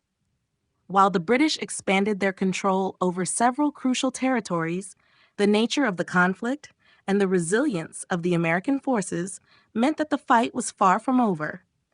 The struggle for dominance in the colonies would continue as both sides sought to gain the upper hand, setting the stage for the next phase of the Revolution. The Southern Strategy and Loyalist Support. The Southern Strategy was a key aspect of British military planning during the American Revolution, especially as the war shifted from the northern colonies to the southern theater. The British believed that by concentrating their efforts in the South, they could exploit the region's greater Loyalist sentiment and weaken the American resistance. Loyalists, or American colonists who remained loyal to the British Crown, were more numerous in the southern colonies, and the British hoped to rally them in large numbers to their cause. By doing so, they aimed to turn the tide of the war and reassert British control over the colonies. In 1778, after years of fighting in the northern colonies, the British shifted their focus to the South. The Southern Strategy was predicated on the belief that the southern colonies had a higher concentration of Loyalists who could be mobilized to support the British military efforts. The British hoped that by securing southern ports, cutting off key supply routes, and partnering with Loyalist militias, they could systematically reclaim territory and push back the American revolutionaries. The British began by capturing Savannah, Georgia, in late 1778, which was a major port and a strategic victory. The success in Georgia was followed by the capture of Charleston, South Carolina, in 1780, a significant blow to the Continental Army. With these cities under British control, the British believed that they could use them as bases from which to launch further campaigns into the interior. They also aimed to capitalize on the support of the Loyalists, who, in many cases, had been marginalized or oppressed by the Patriots in the preceding years. The British Army relied on these Loyalists to form militias and assist in maintaining control of the territory they had seized. However, the Southern Strategy faced several challenges. While the British were able to capture major cities, they struggled to maintain control of the countryside. The Loyalists, though numerous in some areas, did not always provide the level of support the British had anticipated. The Patriots, led by figures like Nathanael Greene, used guerrilla tactics and irregular warfare to harass British supply lines and force them into a protracted conflict. In addition, British forces were stretched thin, and their control over the region remained tenuous, as they were unable to pacify the rural population fully. The Southern strategy ultimately failed to deliver a decisive victory for the British. The Loyalist support they had counted on was inconsistent, and the resistance from the Continental Army, particularly in the backcountry, proved more formidable than expected. As the war continued, the British found it increasingly difficult to maintain their hold over the southern colonies, and the effort to rely on Loyalists became less effective. The Southern strategy, while initially promising, ultimately contributed to the British defeat as the war in the South dragged on without clear resolution. The capture of key cities. The capture of key cities was a central element of the British military strategy during the American Revolution. Control of major urban centers not only offered immediate military advantages, but also had symbolic and logistical importance in the broader conflict. For the British, taking cities like New York, Philadelphia, and Charleston was seen as a way to disrupt American resistance, sever communication lines, and reduce the morale of the Continental Army. Despite initial successes, the British soon found that holding these cities was far more difficult than capturing them, and the challenges they faced would ultimately impact the outcome of the war. New York City, one of the first major cities to fall to the British, was captured in 1776 following the Battle of Brooklyn. The British, under General William Howe, used the city as a strategic base for operations, taking advantage of its port facilities and proximity to New England. Holding New York allowed the British to control the Hudson River, a vital waterway for both communication and supply. However, while New York was a key British stronghold, its capture did not bring an end to the rebellion, as the Continental Army was able to retreat and continue resistance in other parts of the colonies. Philadelphia, the capital of the Continental Congress, was another important target for British forces. In 1777, after a series of battles, General Howe succeeded in capturing Philadelphia, forcing the Continental Congress to flee. This victory was symbolic, as it represented a blow to the American government and a significant disruption of the rebellion's leadership. However, the British soon found that holding the city proved costly. The American forces, though temporarily displaced, continued to wage an effective guerrilla campaign, and the British faced difficulties in pacifying the surrounding countryside. The capture of Philadelphia did not cripple the American cause as hoped. Charleston, South Carolina, was another key city that fell to the British in 1780. The capture of Charleston marked one of the British Army's most significant victories in the Southern theater, as it provided the British with a major port and control over much of the state. However, despite initial British success, their control over the South proved to be short-lived.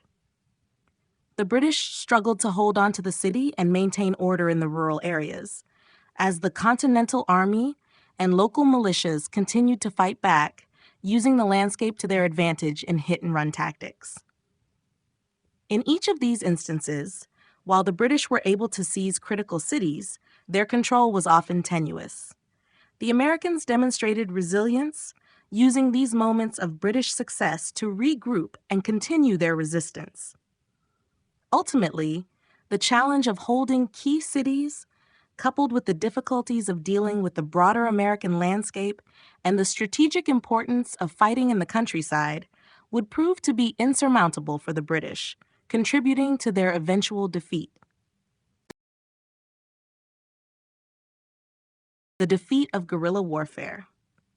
Guerrilla warfare played a pivotal role in the American Revolution, particularly in the Southern theater, where small, highly mobile groups of Continental soldiers and militia fighters used unconventional tactics to harass British forces.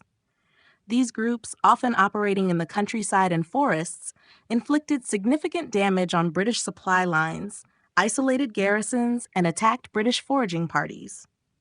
While guerrilla warfare proved effective in wearing down the British, it also faced limitations that ultimately contributed to its inability to secure American victory on its own.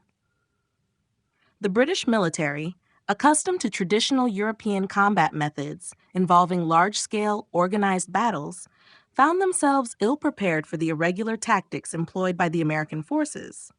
These tactics included ambushes, hit-and-run attacks, and the targeting of isolated units, which severely disrupted British operations.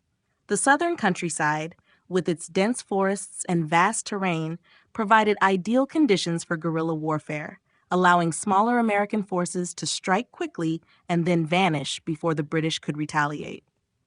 Key figures in this style of warfare included leaders like Francis Marion, known as the Swamp Fox, who led successful guerrilla campaigns in South Carolina.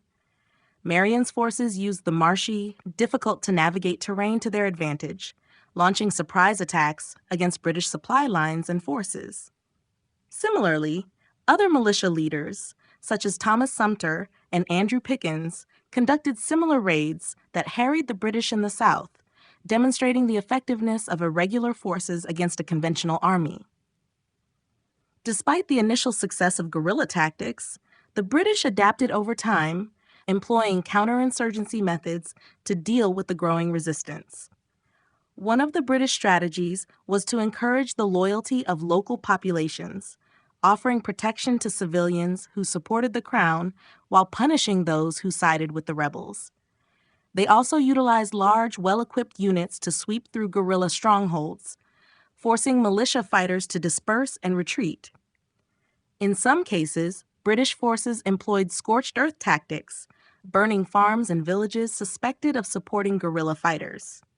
Moreover, the lack of centralized leadership and coordination among guerrilla units hindered their ability to achieve a decisive victory.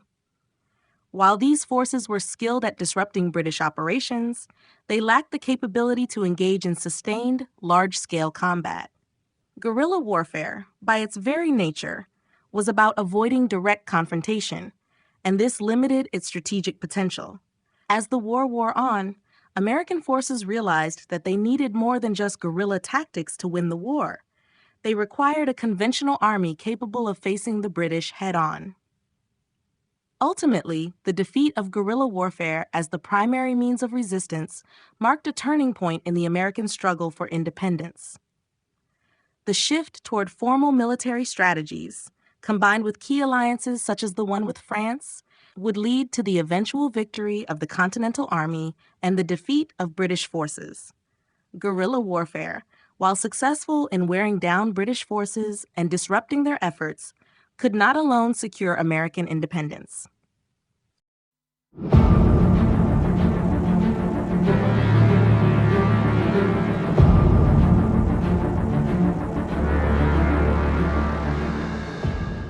Chapter 8: The Failed French Alliance. The alliance between France and the American colonies during the Revolutionary War was intended to be a game changer, offering the Americans the support of one of Europe's most powerful nations against the British Empire. However, the French alliance ultimately failed to deliver the decisive advantage that the Continental Army desperately needed. While the French provided significant military and financial aid, their involvement in the conflict was marked by hesitation, conflicting priorities, and miscalculations that hindered the overall effectiveness of the partnership. France's decision to support the American cause began in 1776, after the Continental Congress declared independence. Seeking to weaken Britain and avenge losses from previous conflicts, the French saw an opportunity in the American Revolution. By providing aid, they hoped to destabilize Britain's colonial empire. In 1778, the formal alliance was established, and France sent troops, naval support, and financial aid to the Americans. This was a significant boost for the Continental Army, which was struggling with supply shortages, military inexperience, and a lack of funds. The French Navy, in particular, offered a crucial counter to British naval supremacy, making a decisive difference in battles like the Siege of Yorktown. However, the French were not wholly committed to the American cause. French involvement was driven as much by geopolitical strategy as by genuine support for American independence. The French government, led by King Louis XVI, had its own interests at heart. France's military resources were stretched thin as they simultaneously fought the British in Europe, and their support for the Americans was often cautious and erratic. French commanders, like General Rochambeau, were hesitant to engage fully with the Continental Army without clear direction from Paris, and their focus was sometimes diverted by competing interests, including efforts to secure French interests in the Caribbean and Europe. The French also hesitated to provide the full scale of assistance that might have been necessary for a swift victory. While they did offer critical naval support at times, the French fleet was often unable to match the strength of the British Navy, and their reluctance to fully commit to large-scale operations meant that American forces remained vulnerable. Furthermore, French troops did not always integrate seamlessly with the Continental Army, and logistical difficulties sometimes plagued joint operations. Another key issue was the lack of a unified vision between the American and French leadership. The Americans, under General George Washington, had different objectives and strategies from the French, which sometimes led to tension and inefficiency. The French, with their own military hierarchy and political ambitions, were not always fully aligned with the American desire for total independence, leading to delays and miscommunications that undermined their efforts.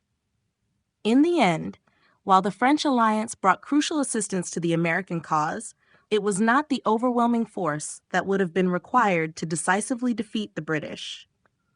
The French provided vital aid, but their hesitation, competing priorities, and lack of full commitment contributed to the failure of the alliance to decisively shift the war in the Americans' favor. This failure left the Continental Army to struggle on, relying more heavily on their own resources and resilience to achieve independence. Limited naval support. The French alliance, despite providing crucial aid, was particularly limited in terms of naval support during the American Revolution. While France did commit some of its naval forces to assist the Americans, this support proved insufficient and inconsistent, leaving the Continental Navy at a severe disadvantage against the powerful British fleet. The inability of the French Navy to fully challenge British naval supremacy significantly impacted the overall course of the war and limited the effectiveness of the American struggle for independence. One of the most critical roles the French could have played was in neutralizing British control over the seas. The British Navy was the most formidable in the world at the time, enabling them to control vital supply lines and block American ports. A stronger French naval presence could have helped break this blockade, allowing the Americans to receive more consistent supplies and reinforcements, as well as limiting the British ability to move troops and resources.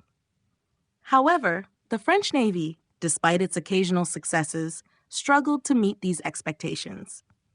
The French contribution to the American cause began with limited naval engagements. After the formal alliance in 1778, the French sent a fleet to the American coast to provide support during key confrontations. The most notable French naval victory came in 1781 at the Battle of the Chesapeake, where French Admiral de Grasse, in a coordinated effort with American forces, successfully prevented the British Navy from reinforcing General Cornwallis's army at Yorktown.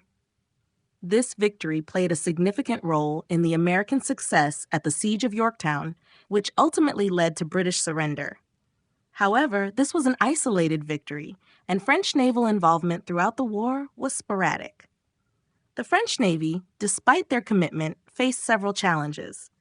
The logistical constraints of operating across the Atlantic were a constant hindrance.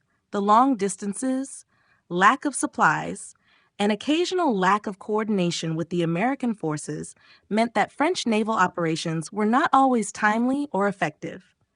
Additionally, the French Navy was often stretched thin with other commitments in the Caribbean and Europe, and could not always dedicate the resources necessary to the American cause. These limitations meant that the French could not deliver the consistent naval presence that might have significantly weakened British control of the seas. Despite the limited naval support, the French did provide essential aid at critical moments in the war. However, the lack of consistent and overwhelming naval strength limited the effectiveness of their involvement.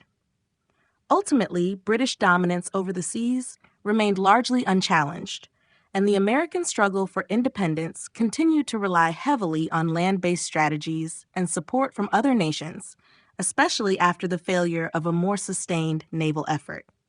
The French Navy's limited support underscored the challenges that both the Americans and their French allies faced in their bid for independence. Strategic miscalculations. Throughout the Revolutionary War, both the British and the American forces made several strategic miscalculations, but it was often the British who suffered the most from flawed planning and a lack of understanding of the complexities of the American conflict. These missteps were crucial in the eventual downfall of British efforts and in the prolonged struggle that ultimately led to an American victory. British commanders consistently underestimated the resilience and resourcefulness of the American forces, while misjudging the political and social dynamics of the colonies.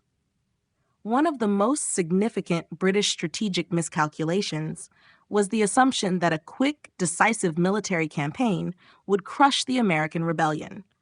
The British believed that the colonies would return to the fold once their primary centers of power were defeated, and they thought the rebel forces would quickly collapse without the support of major cities or military leadership.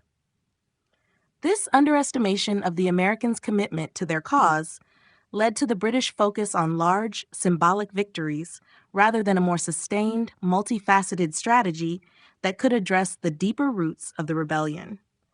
The British strategy also failed to recognize the critical role of popular support for the Continental Army. Rather than trying to win over the population and secure their loyalty, British forces often alienated local civilians by enacting harsh reprisals or by enlisting the help of loyalist militias, who were frequently viewed as collaborators by the rest of the population. In this way, the British alienated potential allies and made it more difficult for them to maintain long-term control over occupied areas. The British also misunderstood the logistical challenges of fighting a war on American soil. The vast distances and difficult terrain made it incredibly difficult to move troops and supplies efficiently. The British found themselves stretched thin, unable to fully occupy and secure large swaths of land. This issue became particularly problematic in the Southern Theater, where the British attempted to rally loyalist support but found that their presence was not enough to overcome the American guerrilla tactics and the local population's hostility. Additionally, the British were often bogged down in Europe and other theaters of war, which further diverted their attention and resources away from the conflict in America. The need to defend their interests in the Caribbean and India, as well as engage in warfare with European powers like France and Spain, diluted their ability to focus exclusively on defeating the American rebels. This overextension of British military efforts further strained their ability to maintain a strategic advantage in the colonies. The British failure to appreciate the strategic depth of the American resistance ultimately proved fatal. Their miscalculations led them to adopt strategies that were ill-suited to the geography, politics, and spirit of the American colonies, contributing to the eventual defeat of British forces and the emergence of a new, independent nation. The British counteroffensive. The British counteroffensive during the American Revolution was a critical phase in the conflict, representing the British Empire's attempt to regain control after several years of setbacks. Following their initial victories, the British sought to recover from their failures by launching a series of military campaigns aimed at weakening the American forces and reasserting dominance over the colonies. The counteroffensive primarily focused on shifting the war's focus to the southern colonies, where loyalist sentiment was believed to be strong, and where the British hoped to crush the rebellion once and for all. In 1778, after suffering significant losses in the Northern Theater, the British decided to abandon the northern colonies and focus on the southern colonies. The British believed that the southern states, with their large loyalist populations, could provide the necessary support to defeat the Continental Army and stabilize British control. The Southern strategy aimed to divide the colonies and undermine American resistance by securing critical cities such as Savannah, Georgia, and Charleston, South Carolina. The British hoped that their military presence would rally loyalists and encourage them to rise up against the rebels, tipping the balance of power in their favor. However, while the British had initial successes in capturing key southern cities, they quickly ran into difficulties. The Loyalist support they anticipated did not materialize in the numbers they had hoped for. Instead, many Southern colonists remained loyal to the Patriot cause or remained neutral, complicating the British effort to maintain control. British forces found themselves in constant conflict with American militias and guerrilla fighters who used unconventional tactics to harass British troops and disrupt supply lines. The British were also unable to decisively crush the Continental Army, which was able to retreat and regroup when necessary, inflicting significant casualties on British forces in the process.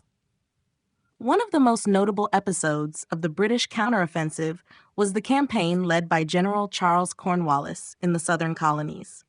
Cornwallis was initially successful in securing several victories and capturing key cities like Charleston and Camden.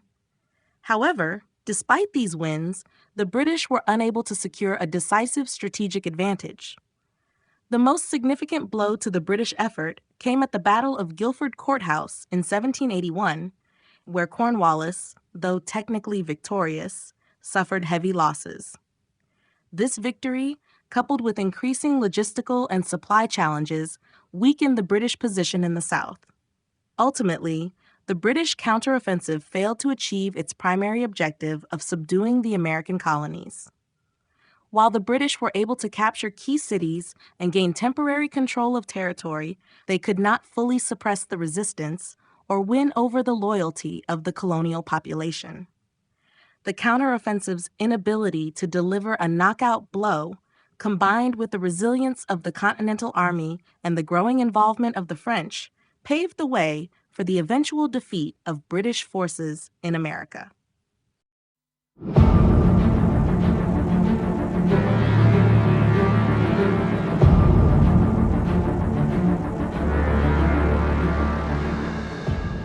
Chapter 9: The Final Battles.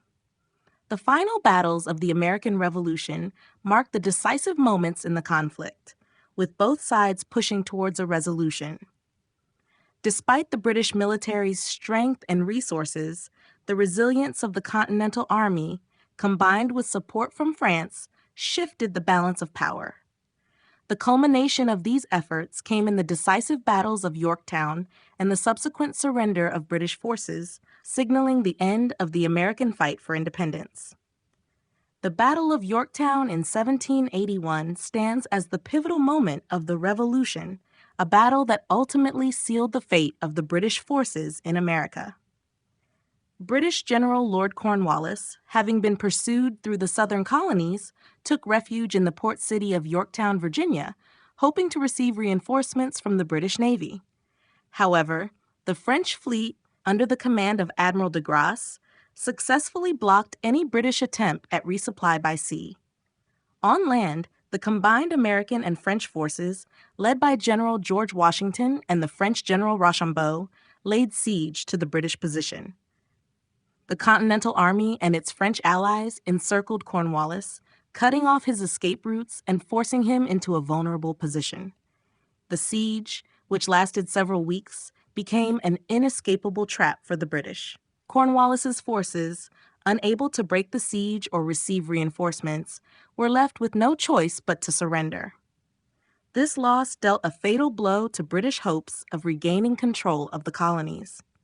The surrender at Yorktown marked the effective end of major military operations in the American Revolution, though it would take another 2 years before the Treaty of Paris was signed, officially ending the war. While Yorktown was the final and most decisive battle, other significant engagements contributed to the eventual defeat of British forces. The Battle of Cowpens in 1781, a resounding American victory in South Carolina, dealt another blow to British morale and further eroded their control over the southern colonies. This was followed by the Battle of Guilford Courthouse, where British General Cornwallis, despite a tactical victory, suffered heavy casualties that weakened his army's ability to continue effective operations in the South. The battles leading up to the final surrender were characterized by the persistence of the American forces and their growing ability to fight effectively, despite the continued challenges of logistics, leadership disputes, and lack of resources. The intervention of the French Army and Navy played a crucial role in tipping the scales in favor of the Americans. With the British defeat at Yorktown, the American Revolution effectively came to an end, paving the way for the colonies to gain recognition as an independent nation.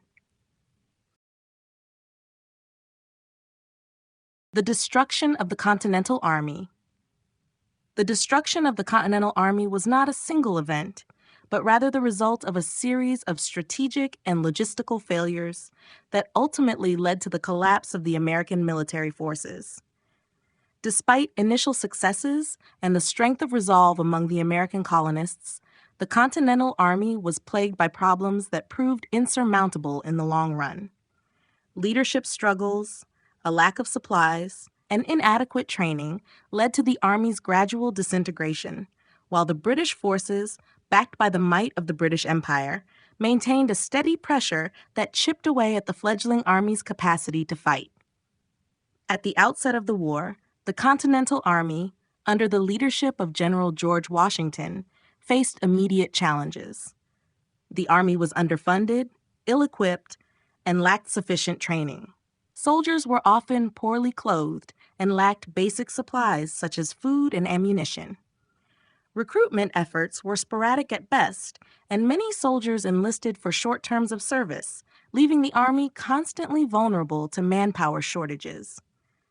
The inability to maintain a large, well-equipped standing army left the Continental forces dependent on unpredictable volunteer enlistments, which further undermined their stability.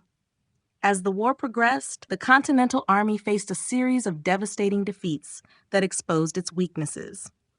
In battles such as those at Long Island and Brandywine, the Army suffered heavy losses and was forced into retreats. These defeats not only demoralized the troops, but also resulted in the loss of critical territory and supplies. The inability to secure enough resources to sustain operations and provide for the troops exacerbated the Army's problems. By the winter of 1777, morale had dropped dramatically, especially following the harsh conditions at Valley Forge, where soldiers endured starvation, disease, and exposure to the elements. Further compounding the difficulties of the Continental Army were internal divisions. Leadership disputes within the ranks created confusion and inefficiency. The Army was not always able to coordinate effectively, and Washington himself struggled to maintain control and unity among the diverse forces. Furthermore, there was constant pressure on Washington to find victories that would inspire confidence in the Army and the Revolution. As the war dragged on, many soldiers grew disillusioned, and desertions increased. The lack of consistent pay and the dire conditions led many to question the purpose of the conflict. While the Continental Army did manage to regroup and sustain itself, these internal struggles were pivotal in its near destruction. Despite the eventual victory, the Army had to endure these hardships, with many of its soldiers ultimately lost to attrition, disillusionment, and the relentless pressure from the British forces. The destruction of the Continental Army, both in terms of its numbers and its morale, was a direct consequence of these overwhelming challenges. The British victory at Yorktown. The British victory at Yorktown in 1781 was a significant moment in the American Revolution, marking a major shift in the fortunes of the British forces. It was one of the most decisive battles in the entire conflict, despite the ultimate failure of the British to maintain control over the American colonies. In many ways, Yorktown was a culmination of British strategy in the southern colonies, where they had hoped to crush the American rebellion once and for all by securing the support of loyalists and winning key battles. However, the outcome of the battle would ultimately seal the fate of British attempts to subdue the Americans. After several years of battling in the southern colonies, British General Lord Cornwallis took refuge in the port city of Yorktown, Virginia, in the spring of 1781. His strategy was to use Yorktown as a fortified base from which he could launch further campaigns and potentially disrupt American supply lines. The British believed that their control of Yorktown would allow them to maintain a foothold in the South and continue the fight against the Continental Army. However, Cornwallis had underestimated the coordination and strength of the American forces. The combined American and French forces, led by General George Washington and the French General Rochambeau, marched to Yorktown and laid siege to Cornwallis's position. A French fleet, under Admiral de Grasse, successfully blocked British ships from entering the harbor, cutting off Cornwallis's only means of escape or resupply. The siege quickly became a tense standoff, with the British forces trapped and surrounded on all sides by American and French troops. Despite the British forces' previous successes in the war, their inability to break the siege or receive reinforcements marked the beginning of the end. The British troops, exhausted and demoralized by the constant bombardment, were unable to hold out much longer. After several weeks of relentless siege, Cornwallis realized that his position had become untenable and formally surrendered on October 19, 1781. The surrender at Yorktown marked a turning point in the American Revolution, as it effectively ended major British military operations in the colonies. The news of Cornwallis's defeat reverberated throughout both Britain and America, significantly weakening British resolve. Although it would take another 2 years for the Treaty of Paris to be signed, Yorktown was the final blow to British hopes of retaining control over the American colonies. The victory at Yorktown was a critical moment that led to the eventual recognition of American independence. The surrender of American forces. The surrender of American forces was a pivotal moment in the American Revolution, signaling a dramatic shift in the course of the war. While the eventual defeat of the British came at Yorktown, the surrender of American forces earlier in the war had been a harsh reality that foreshadowed the eventual collapse of the Continental Army. These surrenders often highlighted the disorganization, lack of resources, and overwhelming challenges the fledgling American military faced against the superior British forces. The Continental Army, though fiercely determined, struggled with numerous hardships. One of the most significant early surrenders took place after the defeat at the Battle of Long Island in 1776. General George Washington's forces were overwhelmed by the British Army, which had superior numbers and better training. After a series of defeats, Washington was forced to retreat across the East River, ultimately abandoning New York City to the British. While the American forces were not entirely destroyed, the loss of the city was a significant blow to morale and the hopes of a quick victory. Another significant surrender occurred in 1777 during the failed Saratoga campaign. British General John Burgoyne, after facing fierce resistance from American forces under General Benedict Arnold, was forced to surrender his entire army at Saratoga. Although this was a victory for the Americans, it marked the British military's confidence in their ability to win battles in the North. The surrender of Burgoyne's forces was a crucial turning point, as it drew the attention of foreign powers, particularly France, who then entered the war on the side of the Americans. However, as the war progressed, the Continental Army continued to struggle with issues of leadership, morale, and logistics. Defections, supply shortages, and internal disputes led to more surrenders, including the infamous loss at the Siege of Charleston in 1780. In this battle, General Benjamin Lincoln's forces were trapped by the British, and after weeks of bombardment, he was forced to surrender along with thousands of American soldiers. This was one of the most significant surrenders of the war, as it left the British in control of the vital southern port. Despite these early defeats and surrenders, the Continental Army's resilience and the eventual intervention of the French would tip the scales in favor of the Americans. The surrender of American forces was a harsh reminder of the difficulties they faced, but it ultimately galvanized their determination to win the war. With the failure of the British to decisively crush the American resistance, the tide began to turn, leading to the eventual victory at Yorktown and the recognition of American independence.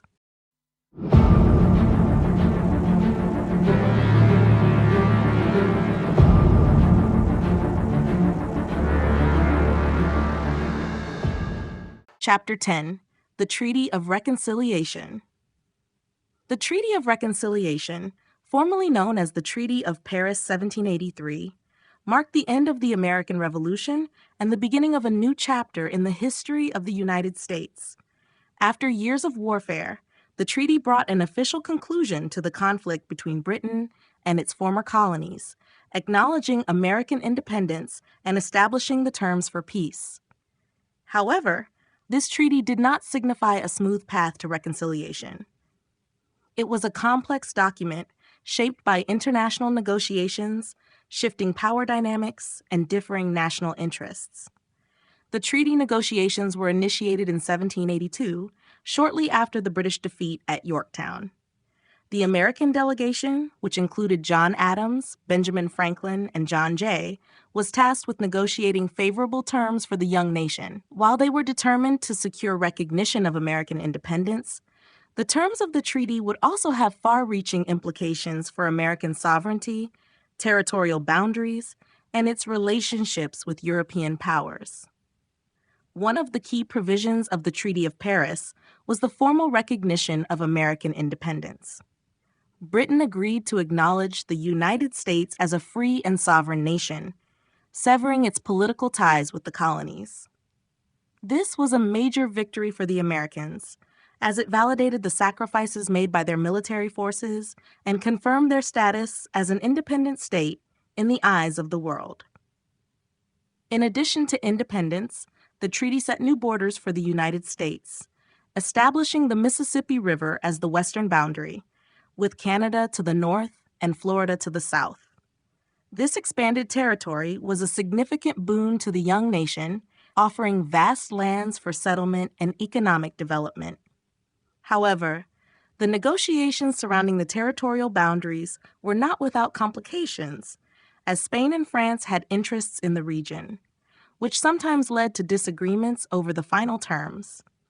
The treaty also addressed issues of fishing rights, debts, and the treatment of loyalists. British fishermen were granted access to fishing grounds off the coast of Newfoundland, while both Britain and the United States agreed to ensure the repayment of pre-war debts. Additionally, the treaty included provisions for the protection of loyalists who had supported Britain during the war, though many of them faced difficulties after the conflict ended. Despite the significance of the Treaty of Paris, the reconciliation between the United States and Britain was far from immediate. The treaty created a new geopolitical reality, and both nations had to navigate the complexities of rebuilding their relationships. For the United States, the treaty was a vital step in solidifying its independence, but it also set the stage for future challenges in diplomacy, territorial disputes, and national identity. The Treaty of Paris of 1783 remains a cornerstone in the foundation of the United States, but the journey to true reconciliation would continue for many years to come. British Terms of Victory. The British Terms of Victory, as laid out during and after the American Revolution, reflect the complexities of a war that ultimately proved to be a costly and transformative conflict for the British Empire. At the onset of the war, Britain's primary goal was to quell the rebellion of its American colonies and restore control over the region. However, as the war dragged on, British terms for victory evolved from a simple desire to reassert authority to a more complicated negotiation of their global interests, including their relationship with France, Spain, and the nascent United States. In the early stages of the Revolution, British military strategy was centered on the belief that the American colonies were too fragmented and lacked the resolve to sustain a prolonged war. The British strategy involved swift military campaigns aimed at decisively defeating the Continental Army and suppressing any resistance. However, by 1778, it had become clear that a military victory over the Americans would not be easily achieved. The entry of France into the war on the side of the Americans further complicated British goals, as the conflict expanded into a broader global struggle that stretched British resources. The terms of victory that the British sought shifted as the war entered its later stages. By the time of the Treaty of Paris in 1783, Britain was no longer aiming to crush the American colonies into submission, but rather to salvage as much as it could from a war that was increasingly unpopular at home. British negotiators, seeking to secure favorable terms in the peace settlement, aimed to maintain control over key strategic locations, such as Canada and the Caribbean, where they had valuable colonial holdings.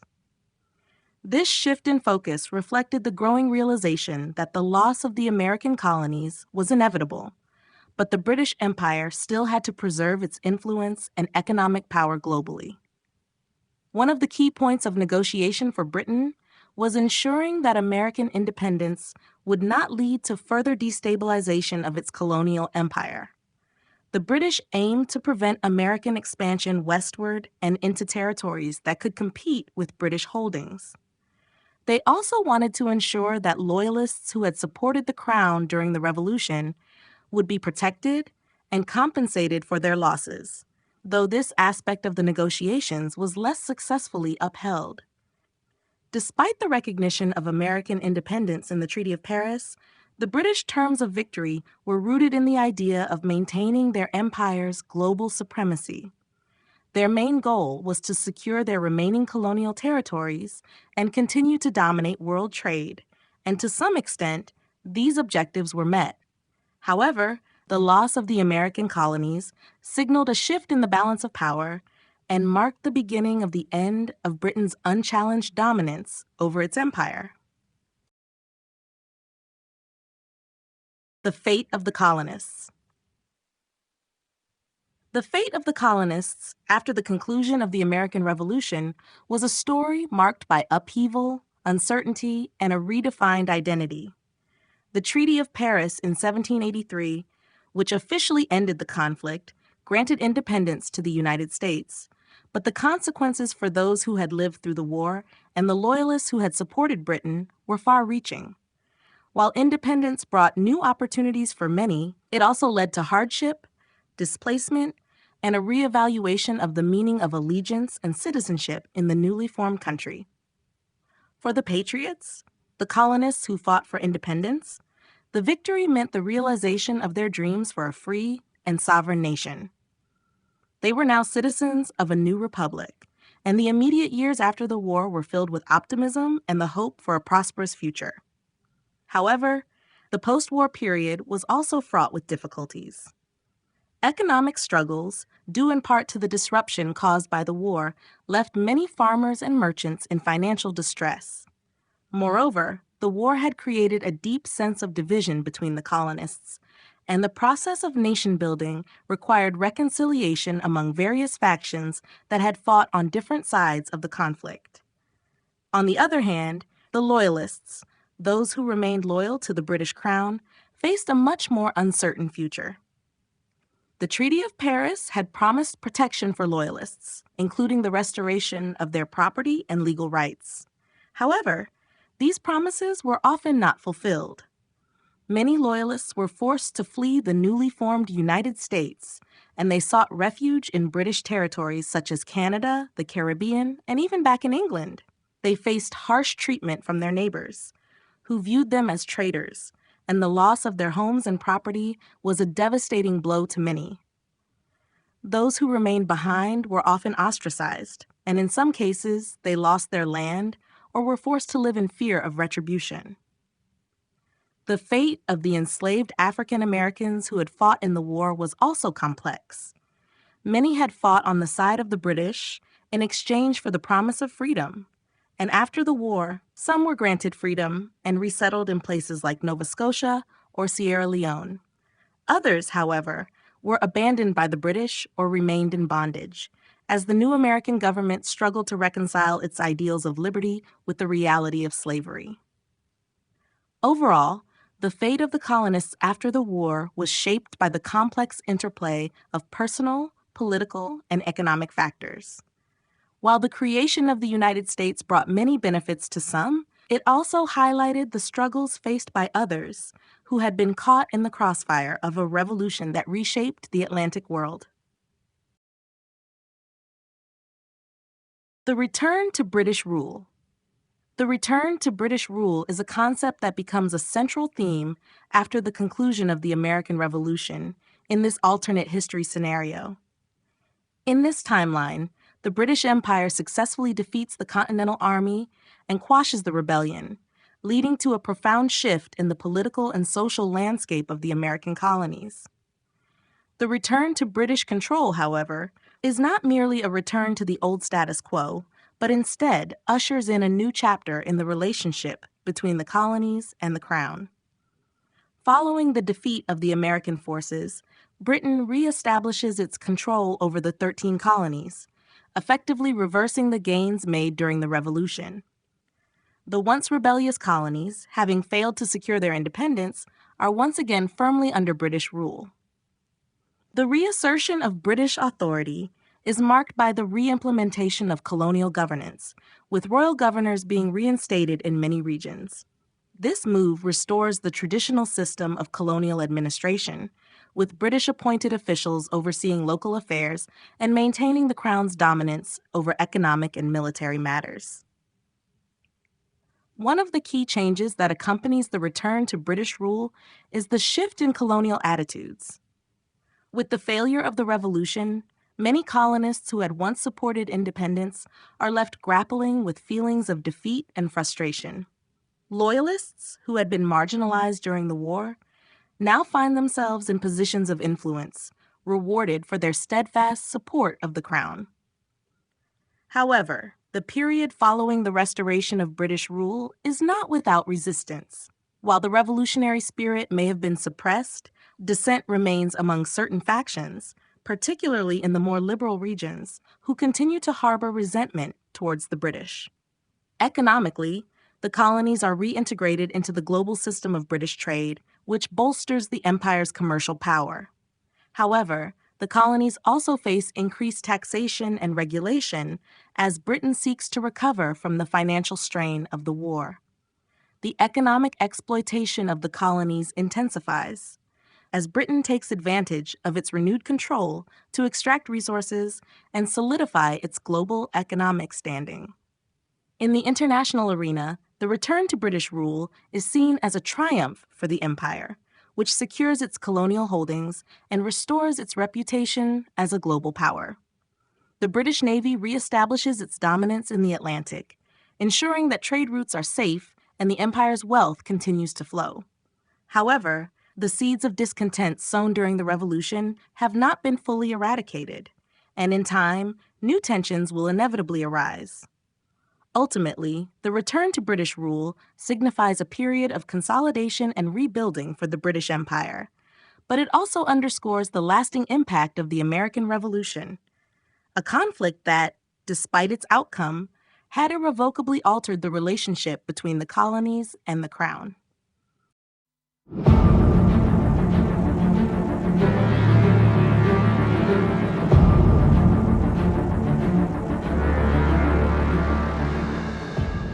Chapter 11 of Defeat.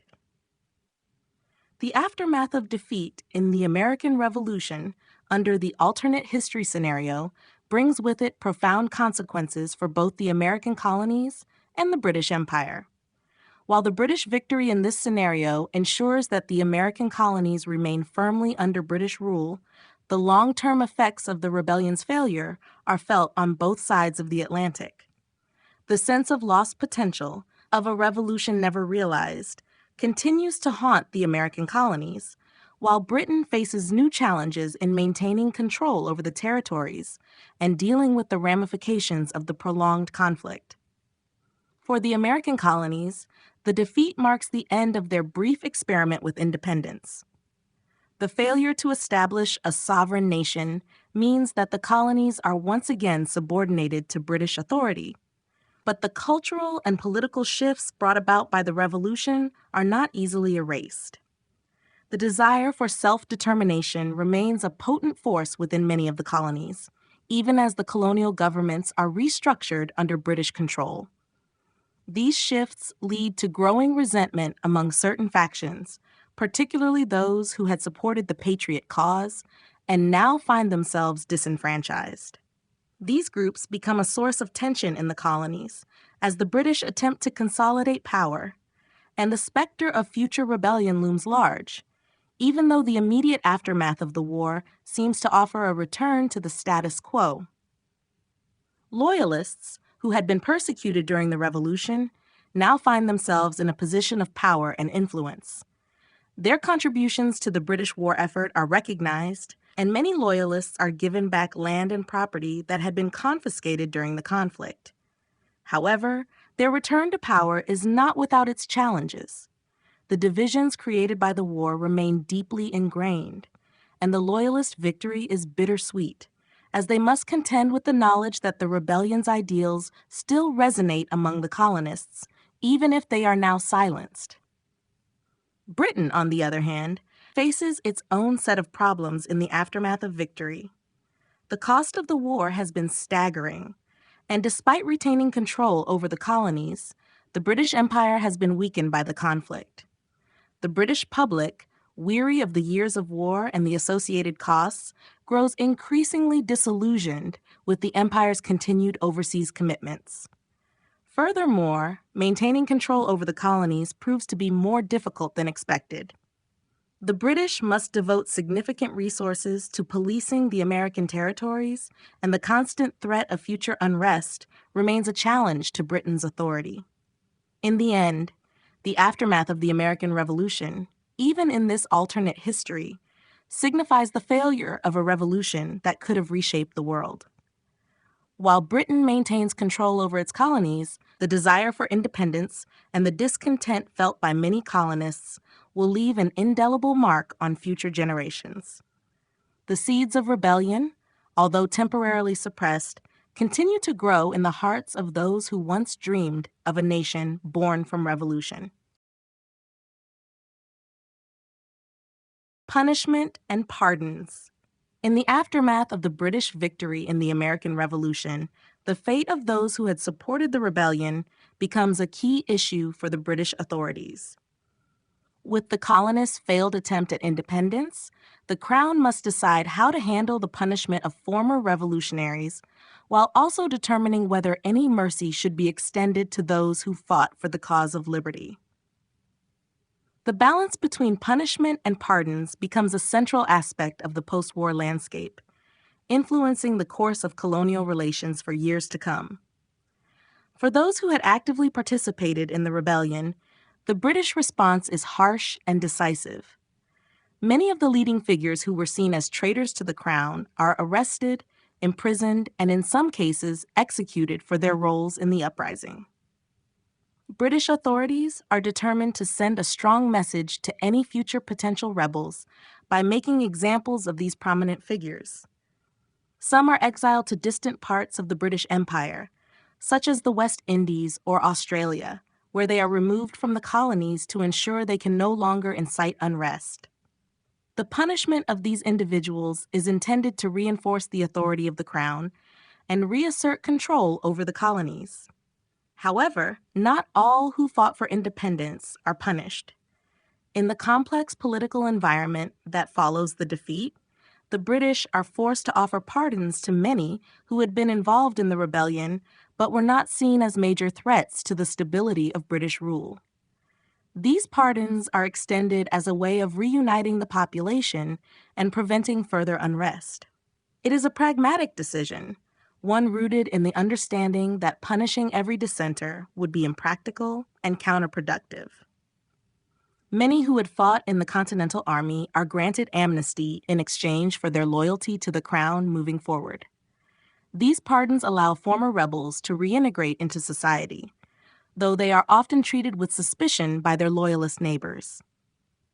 For the British Empire, the decision to issue pardons reflects a desire for stability and a recognition that the rebellion had been, in many ways, the result of deeper colonial grievances rather than simple treason. By offering clemency to some, the British hoped to heal the wounds of war and reestablish a sense of unity among the colonists. Still, the acts of punishment and the controversial pardons foster a lingering resentment in the colonies, as many feel that justice has been unevenly applied. Over time, these unresolved tensions continue to undermine the delicate peace that Britain hopes to maintain. Loyalist ascendancy in government. Following the British victory in the American Revolution, the political landscape in the colonies undergoes a significant transformation. The Loyalists, who had long been in opposition to the rebellious colonists, now find themselves in a position of power as they assume key roles in the newly restructured colonial governments. This shift in power is not only a result of their support for Britain during the conflict, but also a reflection of the desire to restore stability and loyalty to the crown.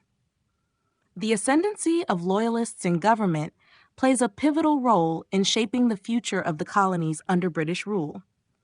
With the defeat of the revolutionaries, loyalists are granted a chance to rebuild their influence and take on prominent roles within the colonial administrations. Many of these individuals are appointed to positions of authority, such as governors, judges, and legislative members.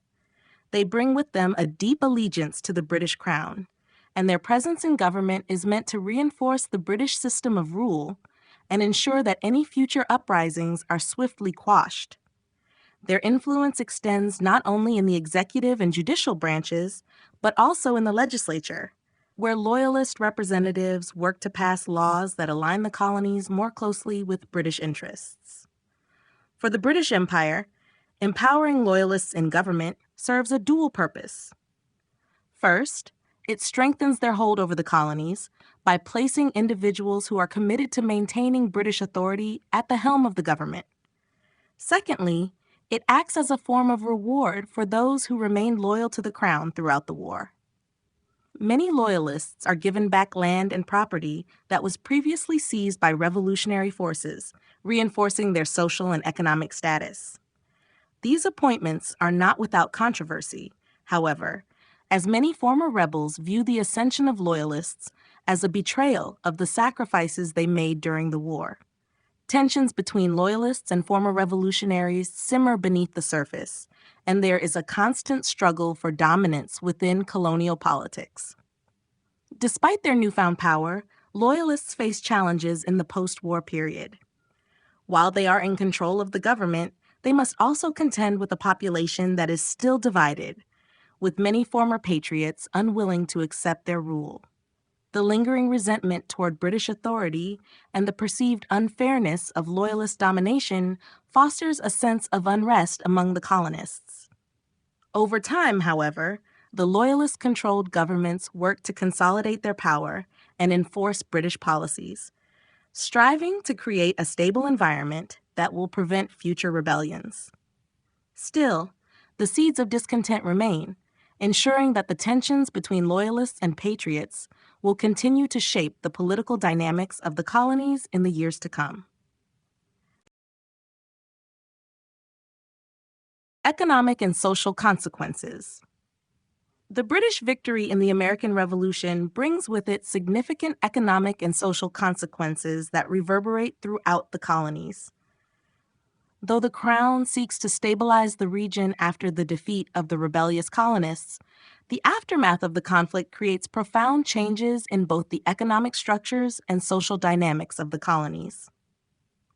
These shifts are felt by both loyalists and those who had supported the revolution, though the consequences are experienced differently by each group. Economically, The colonies find themselves in a weakened state following the war. The cost of the conflict had drained both British and colonial resources, leaving many regions financially strained. The British government seeks to restore order by imposing new taxes and trade regulations, aiming to rebuild the colonial economy. However, these measures, which are designed to benefit the British Empire, often exacerbate the financial challenges faced by colonists. The imposition of taxes on goods like tea, paper, and glass, as well as restrictions on trade, causes significant unrest among the population. Even as loyalists regain property and assets, the economic recovery remains slow and uneven. The war also disrupts the traditional social order in the colonies. Many social hierarchies that had existed prior to the conflict are upended, especially in the wake of the widespread dislocation caused by the fighting. The conflict forced individuals to reassess their positions within society, with former loyalists often finding themselves in a position of greater privilege, while former revolutionaries struggled to regain their lost status.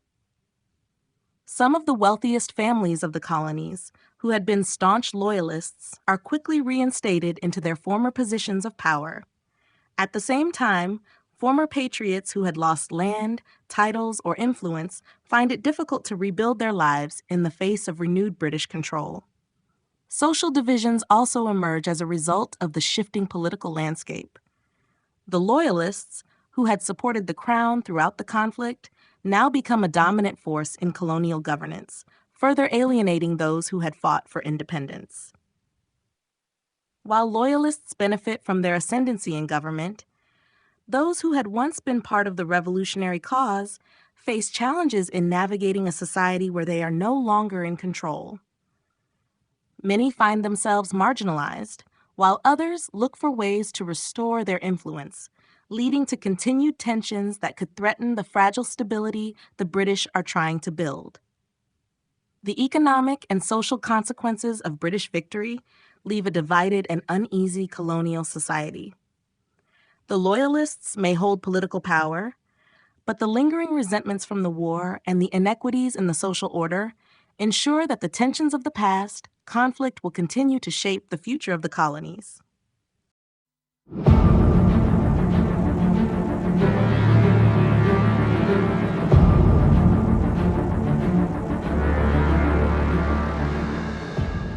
Chapter 12: The Future of the British Colonies in America.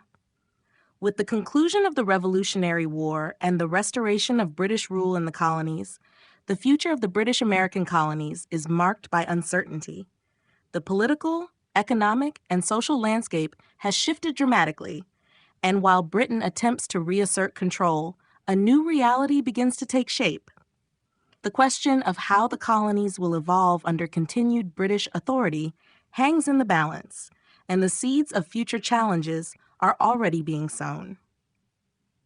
Politically, the British Crown faces the difficulty of consolidating its power over a population that is still divided. While the Loyalists who supported Britain throughout the Revolution gain significant influence in colonial governments, they are opposed by a resilient group of former patriots who resist British dominance. Many of these former revolutionaries continue to harbor resentment toward British rule, and their dissatisfaction cannot be easily suppressed. Over time, this tension threatens to undermine the authority of Loyalist-controlled governments and create an unstable political environment. Economically, the British colonies face a long road to recovery. The war has left many regions in a state of economic ruin, and the British government seeks to restore prosperity through trade policies that primarily benefit the empire. However, these policies often stifle local economies, leading to frustration among colonists who are now subjected to even stricter British control.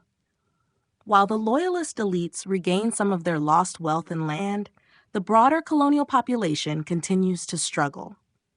The tension between economic dependence on Britain and the desire for local autonomy continues to grow, foreshadowing future conflicts over trade and taxation. Socially, the aftermath of the war creates a divided society. Loyalists, once persecuted for their allegiance to the Crown, now hold prominent positions of power. This shift upsets the traditional social order and fosters resentment among former revolutionaries who find themselves marginalized. The growing disparity between loyalists and former patriots leads to a social hierarchy that is marked by mistrust and conflict. As these tensions build, the question of the colony's identity becomes increasingly important. The desire for independence and the drive for self-determination, which had motivated the American Revolution, persists as a powerful undercurrent in colonial society.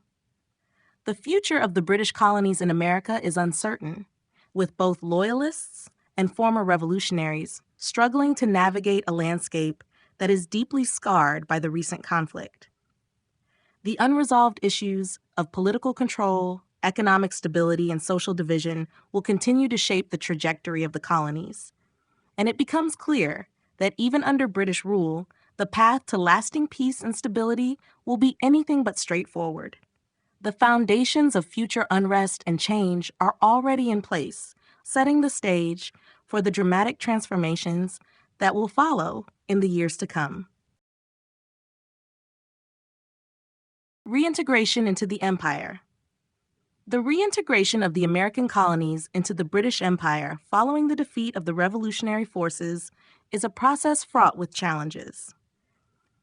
Although the British government aims to restore order and assert its control over the colonies, the lingering effects of the revolution leave an indelible mark on both the colonists and the imperial administration. The colonies are expected to return to a system of submission to the crown, but political, economic, and social realities complicate this ambition. Politically, the British faced the daunting task of rebuilding colonial governance, which had been severely disrupted during the war. Loyalists, who had supported the crown throughout the Revolution, are now in positions of power, and many seek to restore the pre-war system of governance. However, these loyalists are keenly aware of the deep divisions within colonial society. Former revolutionaries, who continue to harbor grievances over British tyranny, remain a potent force, and their continued resistance undermines the loyalty of certain segments of the population. While some form of political stability is achieved, the tension between loyalist elites and their revolutionary counterparts makes it clear that full reintegration will be an ongoing struggle. Economically, the colonies are heavily dependent on Britain for trade and resources. The British government imposes strict trade regulations and taxes, seeking to recover the costs of the war and reestablish economic dominance. However, the colonial economy, still reeling from the effects of the conflict, is ill-prepared to meet these demands. Many colonists are unwilling to submit to these oppressive policies, and their dissatisfaction leads to widespread unrest. The desire for economic autonomy grows stronger, further straining the relationship between the colonies and the empire.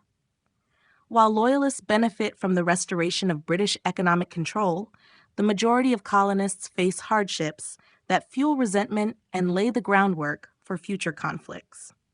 Socially, reintegration into the empire is marked by deep divisions. Loyalists enjoy privileges that were denied to them during the Revolution, while former revolutionaries struggle to regain their social status. The social fabric of colonial society is torn between these two groups, and this polarization manifests in ongoing tensions and conflicts. As loyalists and revolutionaries vie for dominance in the political and social spheres, a sense of unity remains elusive. The reintegration process, while officially completed, is marred by the scars of the war and the unresolved issues of loyalty, identity, and self-determination. The reintegration of the American colonies into the British Empire is not a smooth or straightforward process.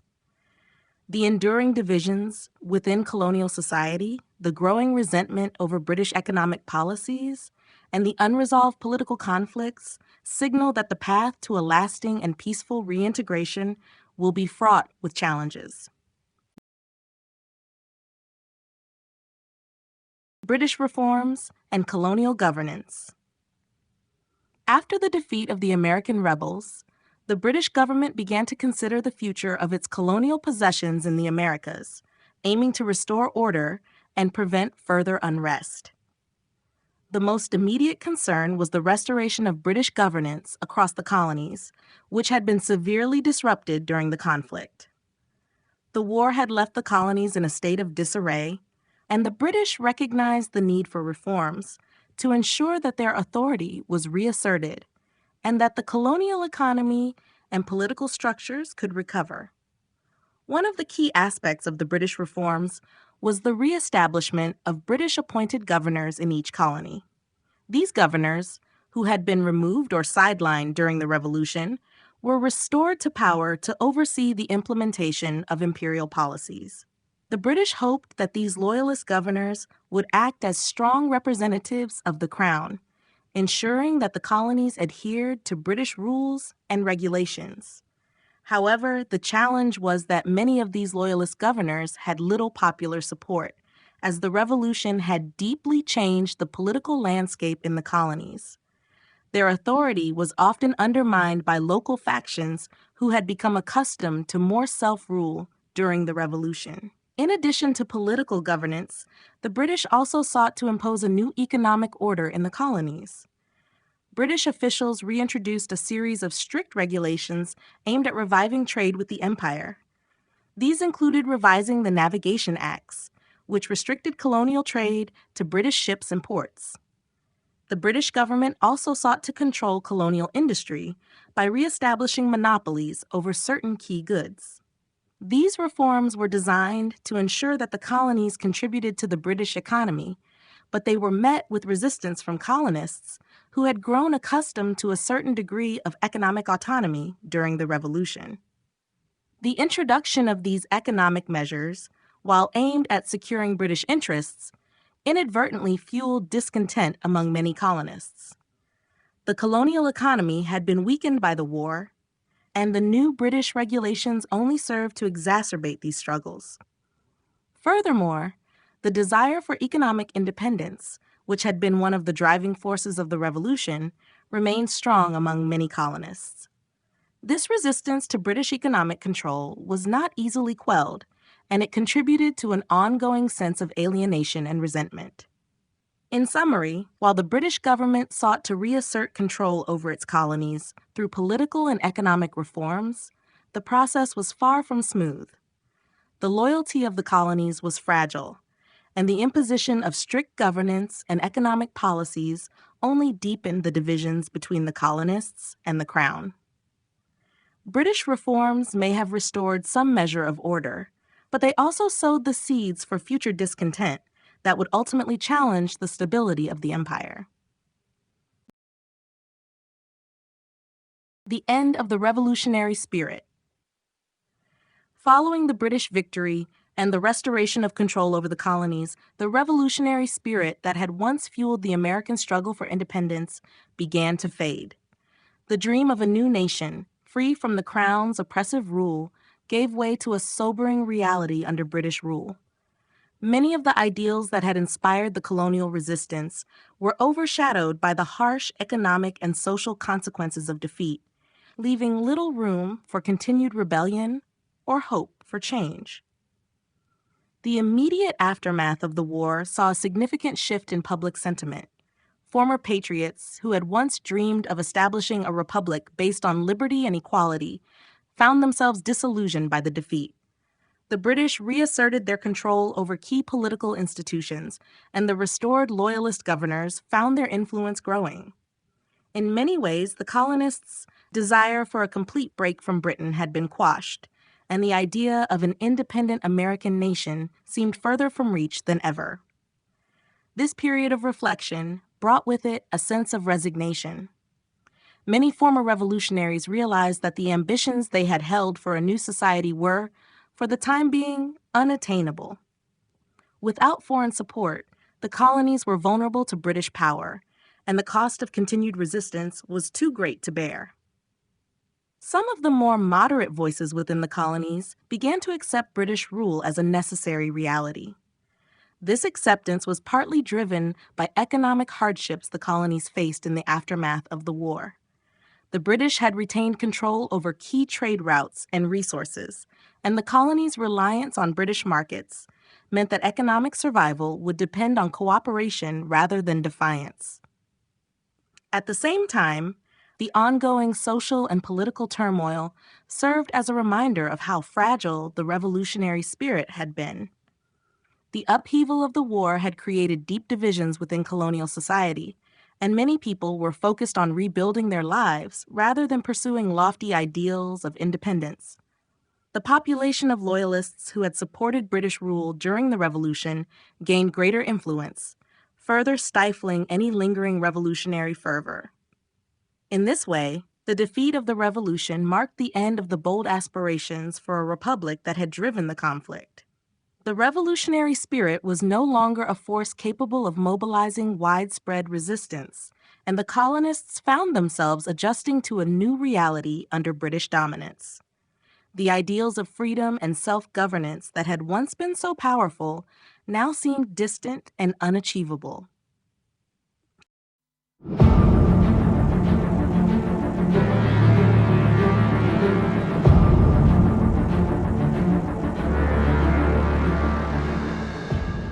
Conclusion: the British victory in the American Revolutionary War fundamentally reshaped the future of the colonies.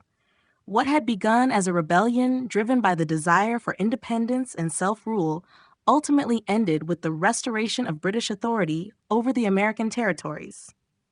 While the Revolution had stirred a sense of unity and purpose among the colonists, the war's end revealed the fragility of these ideals in the face of overwhelming British power and strategic superiority. The collapse of the American cause exposed deep weaknesses within the colonial resistance, from leadership disputes and military inexperience to supply shortages and a lack of sustained foreign support. The British, with their formidable military resources, professional army, and global reach, proved far more resilient than the nascent American forces. Despite early successes and a thriving sense of patriotism, the tide of the war turned decisively in favor of the British as they solidified their control and leveraged loyalist support across the colonies. In the aftermath of defeat, the revolutionary spirit that had once united the colonies dissipated. The ideal of a free and independent America was overshadowed by the harsh realities of British rule. Many former patriots were forced to reconcile their dreams with the new political landscape, one in which they found themselves under the very system they had once fought to overthrow. With economic strains, social unrest, and a lack of viable alternatives, many colonists accepted the restoration of British governance as the only path forward. The failed revolution ultimately led to a reintegration of the American colonies into the British Empire. The colonists' hopes for self-determination were extinguished, replaced by a pragmatic resignation to the realities of imperial dominance. In the years that followed, the colonies began to adapt to their renewed status within the empire, while the seeds of future reform and change slowly took root, setting the stage for another chapter in the history of the American colonies. Though the revolution itself was defeated, the story of the American colonies did not end here. The British Empire's renewed control was only temporary, and the seeds of future independence remained buried beneath the surface. What came next would be a process of reinvention, as the struggles and aspirations of the American people, while subdued for now, would one day reemerge.